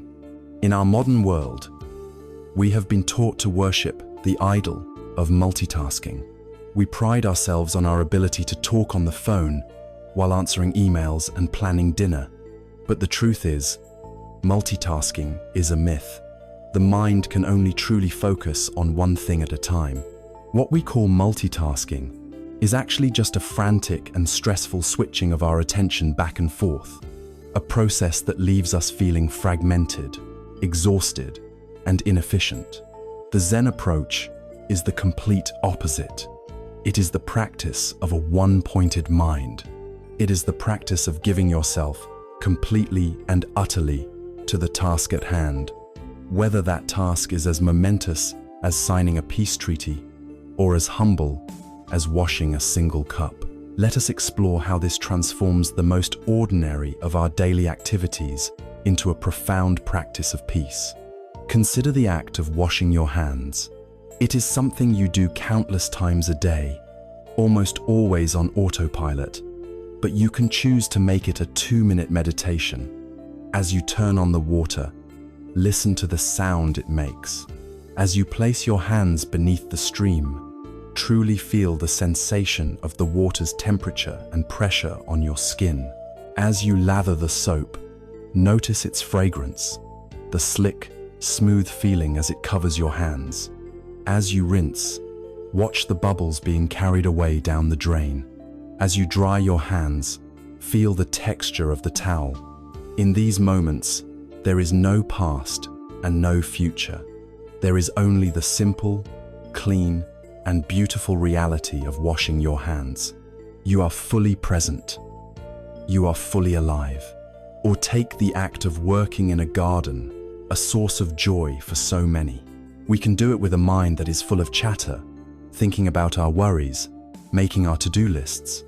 Or we can simply be in the garden. We can feel the cool, crumbly texture of the soil in our fingers. We can smell the rich, earthy fragrance of life. We can feel the delicate strength in the stem of a plant as we tend to it. When we pull a weed, we can do it not with aggression, but with simple, focused attention, acknowledging that this too is a part of the garden's life cycle. When we practice this way, gardening ceases to be a chore. It becomes a communion, a silent, moving dialogue between ourselves and the earth. We are no longer a master imposing our will upon nature. We are a participant in its endless, unfolding dance. Even the most mundane household chores can be transformed into a path of awakening. When you sweep the floor, you can feel the smooth wood of the broom handle in your hands. You can listen to the rhythmic, scraping sound of the bristles against the floor. You can watch, with a one-pointed focus, as the dust and crumbs are gathered together. You are not just cleaning the floor. You are bringing order and care to your environment. You are sweeping away the clutter, not just in the room, but in your own mind. The great masters have said that the way you do one thing is the way you do everything. If we can learn to sweep a floor with total presence and care, we can learn to live our entire lives with that same presence and care. There is a story of a great Zen master who was also a master calligrapher. His brushstrokes were said to be alive, filled with a vibrant energy. A student, in awe of his skill, asked him, "Master, what is your secret? How do you draw a perfect circle, a Zen enso, that seems to contain the whole universe in its form?" The master paused from his work, looked at the student, and said, "There is no secret. When I get ready to draw, I first prepare the inkstone. And as I prepare the inkstone, my mind is only on the inkstone. Then I grind the ink. And as I grind the ink, my mind is only on the ink. When I pick up my brush, my mind is only on the brush. I dip it in the ink, and my mind is only on the sensation of the bristles soaking up the ink. And then, when I draw the circle, my entire being, my breath, my mind, my spirit, all flow through the tip of the brush and onto the paper in a single, seamless stroke. In that moment, there is no me and no circle. There is only the drawing. This is the heart of Zen in action. It is the complete and utter absorption of the self into the activity of the moment. The beauty and perfection of the Master's circle was not the result of a fancy technique. It was the result of his total, undivided presence, and the deep peace we seek in our lives is found in the very same way. When we are completely one with our action, the little, anxious, self-conscious I simply dissolves. There is no room for it. There is no room for worrying about the past or fearing the future when your entire being is focused on the sensation of chopping a carrot or folding a piece of laundry or feeling your feet upon the earth. In these moments of total absorption, we find a profound and wordless peace.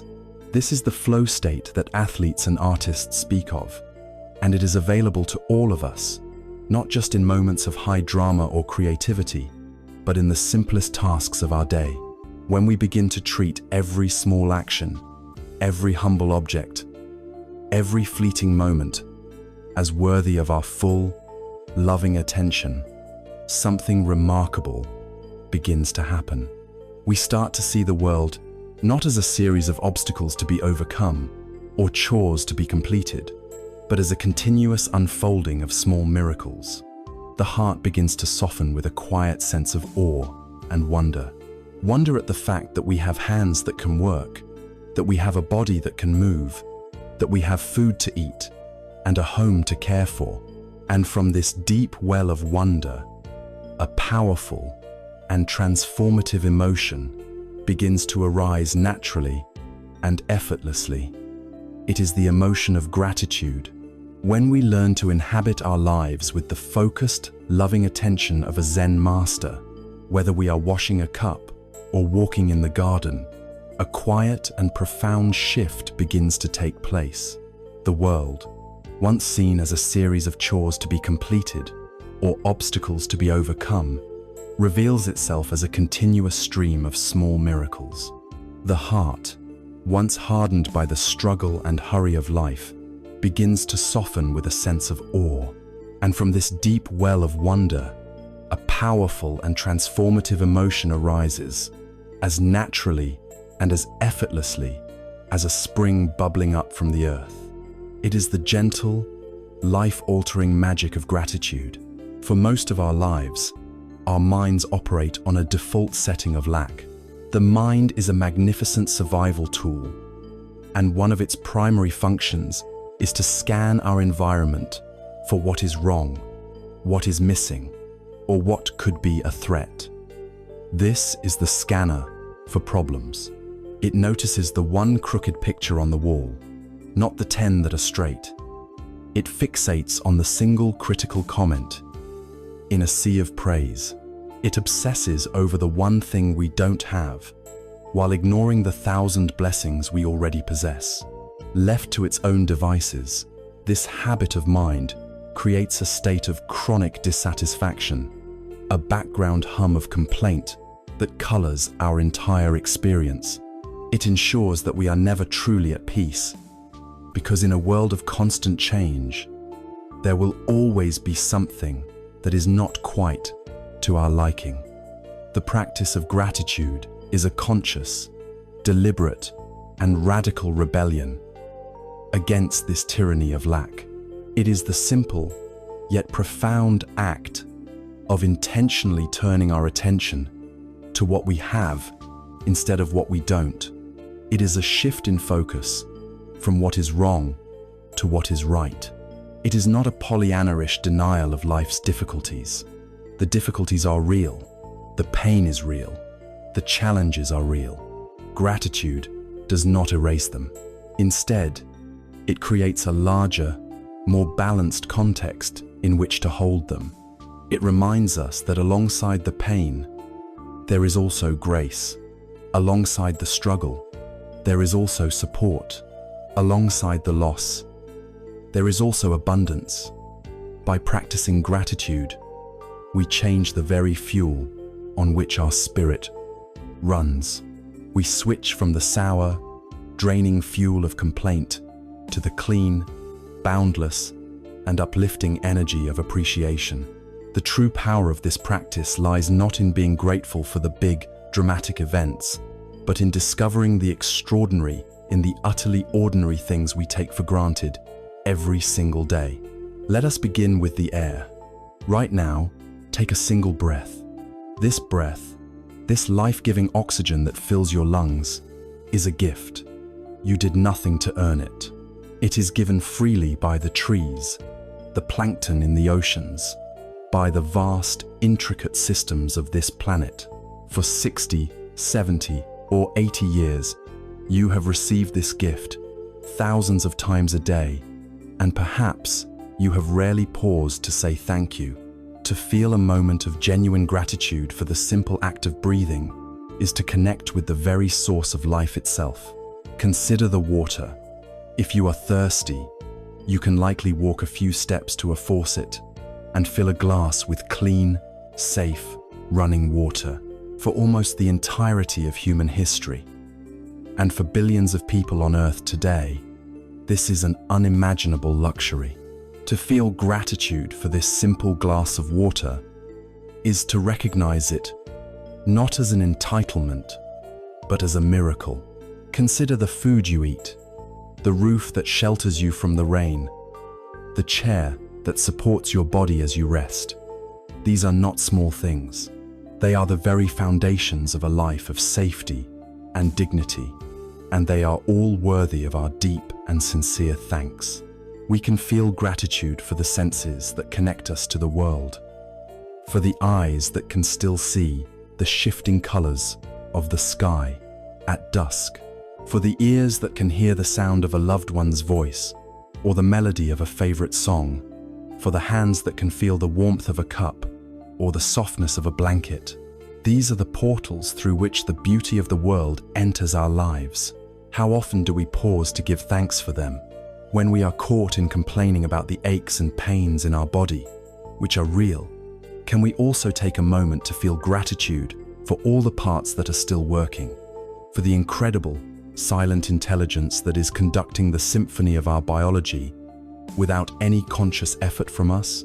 There is an old tale of a great king who had everything a person could: desire immense wealth, sprawling palaces, and the power to command armies. Yet, he was a miserable man. He was consumed by worry, constantly afraid of losing his wealth, of being betrayed by his courtiers, of his kingdom being attacked.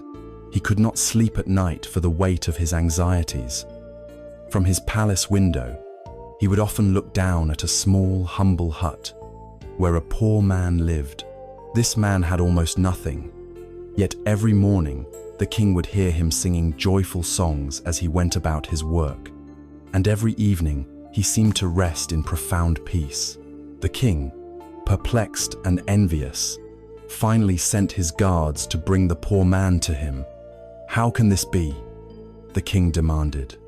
"I have everything, and I am miserable.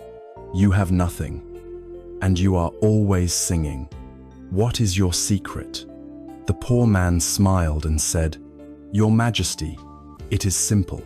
You have everything, so you spend all your time worrying about what you might lose. I have nothing, so I spend my time being grateful for what I am given. Every morning I wake, I thank the heavens for the gift of another day. I thank the sun for its warmth. If I have a crust of bread to eat, my heart overflows with thanks for that simple meal. My heart is so full of gratitude for the little that I have, there is simply no room left for worry." The king, for all his wealth, was living in a mental state of profound poverty. The pauper, for all his poverty, was living in a state of profound wealth. Gratitude is the true measure of our riches. A simple and powerful way to cultivate this state of mind is to establish an evening ritual. Before you go to sleep, take just 2 or 3 minutes to quietly review your day and to identify 3 to 5 things for which you feel genuinely grateful. They do not have to be large things. Perhaps it was a pleasant phone call with a friend, Perhaps you saw a particularly beautiful bird in your garden. Perhaps it was just the feeling of comfort in your favorite chair. By ending your day with this practice, you are actively retraining your brain to scan for the good, to notice the blessings. You are consciously choosing to fall asleep in a state of fullness and peace, rather than in a state of worry and lack. As the heart fills and softens with this gentle rain of gratitude, as we begin to truly appreciate the gifts of our simple, everyday lives, we cannot help but notice a profound truth. None of these gifts arise from ourselves alone. This breath, this water, this food, this safety, this knowledge, it all comes to us through a vast, intricate web of seen and unseen connections. Gratitude, when practiced deeply, always dissolves the illusion of the separate, self-sufficient individual. It reveals our profound interdependence, and it is this turning of our attention from our solitary self to the great community of life that sustains us that we shall explore next. As the heart fills with the warmth of gratitude, as we begin to truly appreciate the myriad gifts of our existence, the breath, the water, the food, the shelter, a profound realization dawns upon us. None of these gifts come from ourselves alone. We are not, and have never been, self-sufficient. Our lives are held, supported, and nourished by a vast, intricate web of seen and unseen connections. Gratitude, when practiced deeply, always leads to the dissolution of the lonely, isolated self and reveals our profound interdependence. This recognition turns our attention from our solitary inner world to the great community of life that sustains us. It leads us to one of the most vital and often neglected aspects of a peaceful life: the meaning of true connection. In our modern world, particularly in the later stages of life, one of the greatest forms of suffering is loneliness. Our societies often prize radical individualism, and as our lives change, as careers end, as children build their own busy lives, as dear friends pass away, a deep sense of isolation can set in. We can begin to feel like a solitary island, disconnected from the main currents of life, a quiet spectator, watching the world from a distance. This feeling is a deep and legitimate form of dukkha, a pain that touches the very core of our being. For we are, by our very nature, relational creatures. The path to inner peace is not a solitary one. We are not meant to walk it alone. The Buddha taught that there are three jewels, three precious refuges in which we can find safety and solace. The first is the Buddha, the potential for awakened wisdom within ourselves. The second is the Dharma, the teachings and the path that guide us toward that awakening. The third, and equally important, jewel is the Sangha, the community of fellow travelers on the path. For too long, we have thought of spiritual practice as a solitary pursuit, something we do by ourselves, on a meditation cushion. But the Buddha emphasized that the community is not just an optional extra, it is an essential pillar of the journey. A single tree standing alone in a field is vulnerable to the full force of the wind and the weather. But trees in a forest stand together. Their roots intertwine, providing mutual stability. They shield one another from the harshest winds. The Sangha is our spiritual forest. It is important to understand that Sangha does not necessarily mean you must join a formal monastery or a Zen center. A Sangha, in its truest sense, is any community of kindred spirits who gather with a shared intention to cultivate kindness, mindfulness, and wisdom. Your Sangha could be your spouse, if you agree to support each other in this practice of living more peacefully. It could be a small circle of 2 or 3 friends who meet once a week for tea and for honest, heartfelt conversation about your inner lives. It could be a book club dedicated to exploring spiritual texts. In our modern age, It can even be an online group that provides encouragement and connection across distances. A sangha is any relationship in which you feel safe enough to be vulnerable and in which you are committed to the mutual support of each other's journey toward greater peace. The support of a community is invaluable. On days when our own motivation falters, when we feel lost or discouraged, the simple knowledge that others are also on this path can give us the strength to continue. Sharing our difficulties with a trusted friend can cut their weight in half. Sharing our joys can double their sweetness. A true spiritual friend can also act as a Dharma mirror, reflecting our own blind spots back to us with a compassion and honesty that we often cannot muster for ourselves. They can see our progress when we cannot, and they can gently point out when our old, unskillful habits are re-emerging. This journey out of the habits of a lifetime is too great a task to be undertaken by the solitary ego alone. We need the support, the wisdom, and the simple companionship of others. The Buddha's own beloved attendant, Ananda, once came to him, full of youthful enthusiasm, and declared, "Venerable Sir, it seems to me that having admirable friends, admirable companions, and admirable comrades is fully one half of the holy life." The Buddha looked at his devoted friend and gently corrected him. "Do not say that, Ananda, do not say that. Having admirable friends, admirable companions, and admirable comrades is not half of the holy life. It is the whole of the holy life." This is one of the most stunning and radical statements the Buddha ever made. Why the whole of the life? Because it is in our relationships, in our interactions with others, that the Dharma ceases to be an abstract theory and becomes a living, breathing reality. You can read 1,000 books about patience, but you will only learn patience when you are in a difficult situation with another person. You can meditate on compassion for hours on a cushion, but you only truly practice compassion when you listen with an open heart to someone who is suffering. You can understand the theory of no self, but you only live it when you let go of your need to be right in an argument. Our relationships are the laboratory where our spiritual practice is tested and brought to life. They are the soil in which the seeds of wisdom are either nourished or wither away. We are not an island. We are a part of a vast, interconnected web, and it is the quality of our connections within that web that ultimately defines the quality of our peace. So I invite you now to consider, how might you begin to cultivate Sangha in your own life? It does not require a grand gesture. It can begin with a single, small step. Perhaps you can think of one friend with whom you might dare to have a slightly more honest conversation about these deeper matters of the heart. Perhaps you could suggest reading a book like this together and discussing it.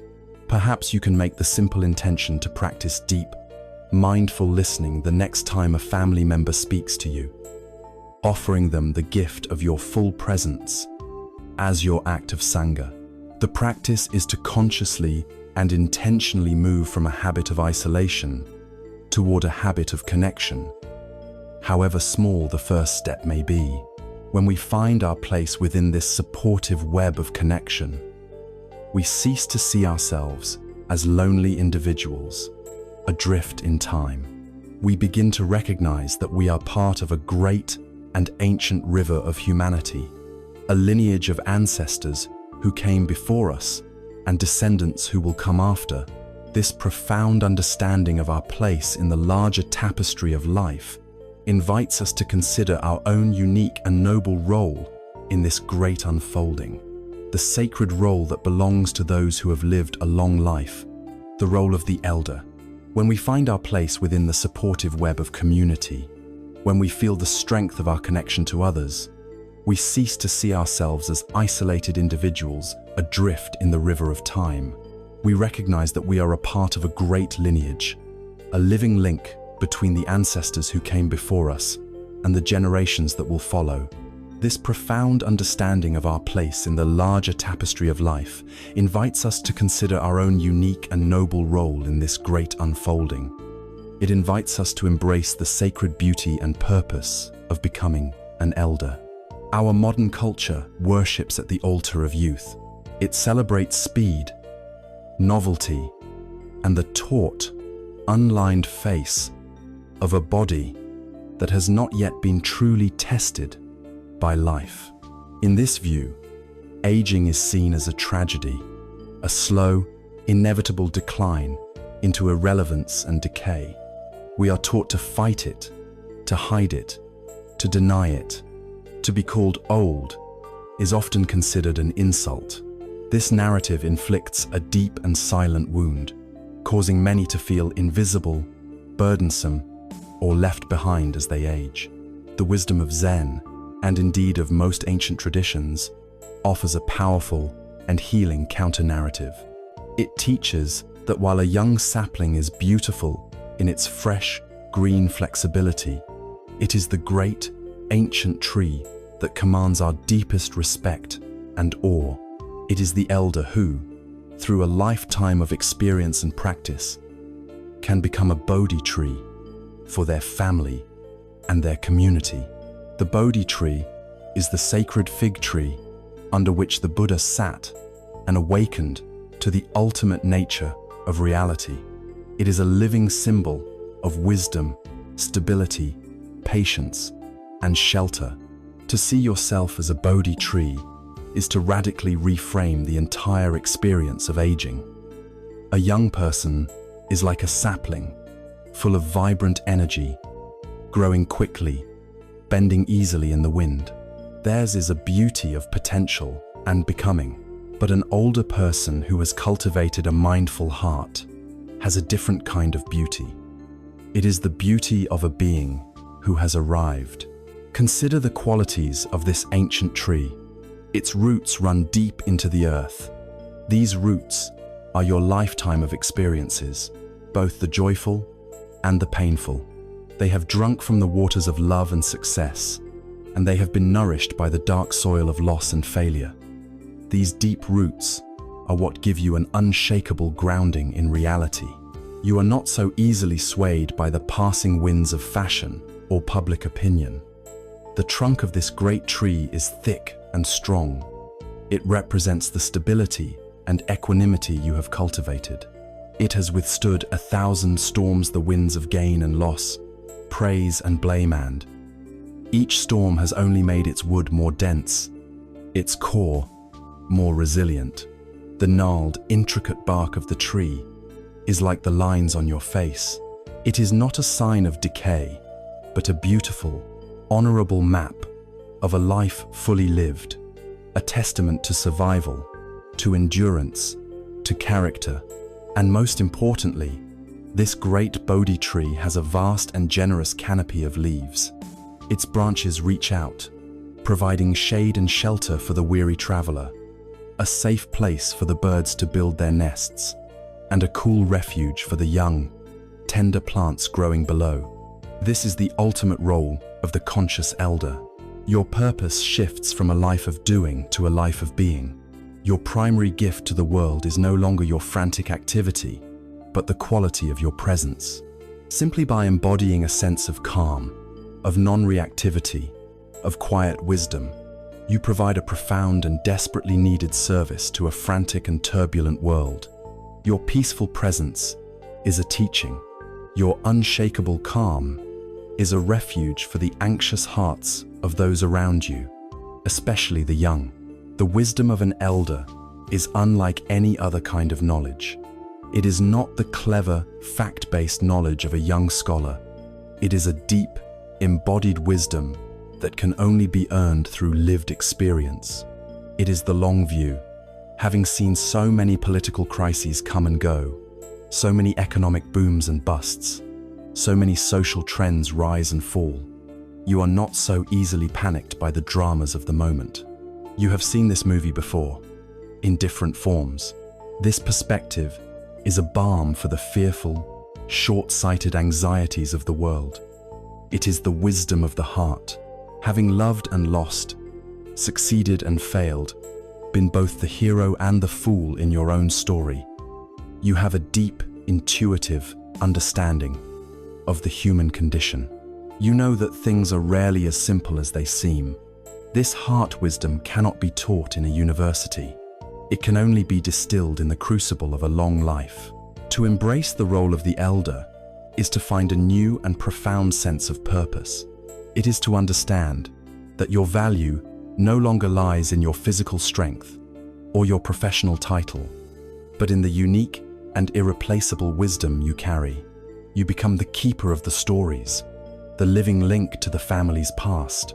You are the one who can hold a grandchild on your lap and offer not just affection, but a sense of history, of belonging, of being part of something larger than their own small life. Your role is not to give constant, unsolicited advice, but to be a quiet, available well of experience that others can draw from when they are thirsty. It is to listen more than you speak. It is to offer your steady presence more than your opinions. In a healthy forest, the oldest trees are the anchors of the entire ecosystem. They provide the stability and the shelter that allow the rest of the forest to thrive. In a healthy society, the elders serve this same sacred function. This is your dignity. This is your honor. To accept this role is to transform the narrative of aging from one of passive decline into one of active, meaningful, and beautiful contribution. It is not a waiting for the end. It is a fulfillment. It is the final, most generous flowering of a life well lived. To embody the deep, quiet wisdom of the Bodhi tree is to find your truest and most noble purpose. It is to know that your life, with all its joys and all its sorrows, has borne fruit. It is to feel a sense of completion, of having offered your unique and irreplaceable shade to the world. And with this deep and settled feeling, with this sense of a purpose fulfilled, we can now turn our attention to the final, gentle act of the day. We can prepare, with a peaceful and contented heart, for the profound and welcome rest that awaits. Our journey together through the quiet hours of the evening now comes to a gentle close. We began in the fading light of a long day, with a mind still humming with the noise of a lifetime, with a heart carrying the quiet weight of its joys and its sorrows. We began with the feeling of being adrift, of searching for a peace that seemed distant and elusive. And so, we embarked on a path inward, a path of return. In the first hour of our journey, we practiced the art of letting go. We came home to the forgotten landscape of the body, allowing it to settle and release its long-held tensions. We rediscovered the simple, profound anchor of the breath, our most faithful friend. We learned to sit on the bank of the mind's restless river, watching our thoughts and feelings pass by without being swept away by their currents. In the second hour, we began the work of deep understanding. We learned that this quieted mind was like fertile soil, and we began to plant the seeds of a new inner world.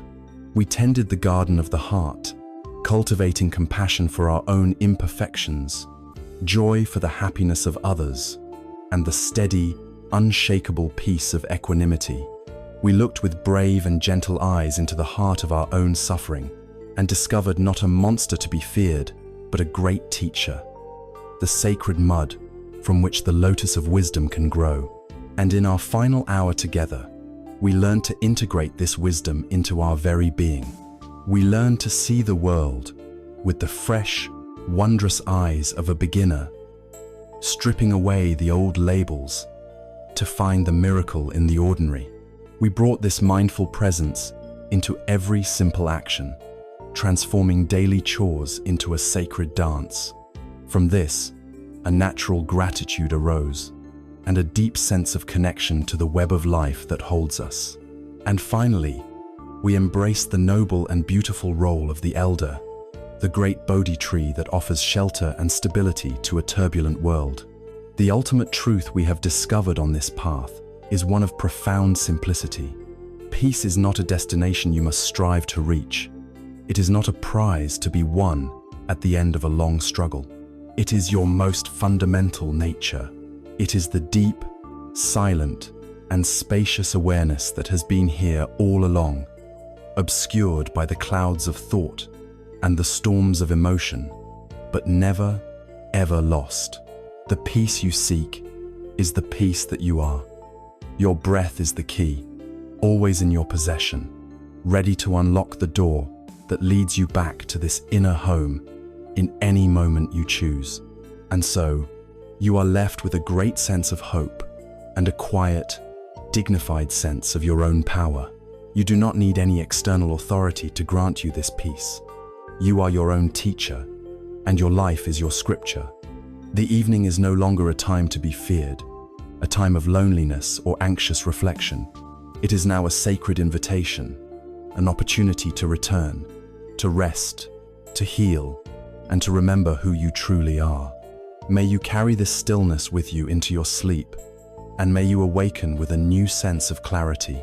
May you walk through your days with a compassionate heart, and may you always know the quiet joy of coming home to yourself.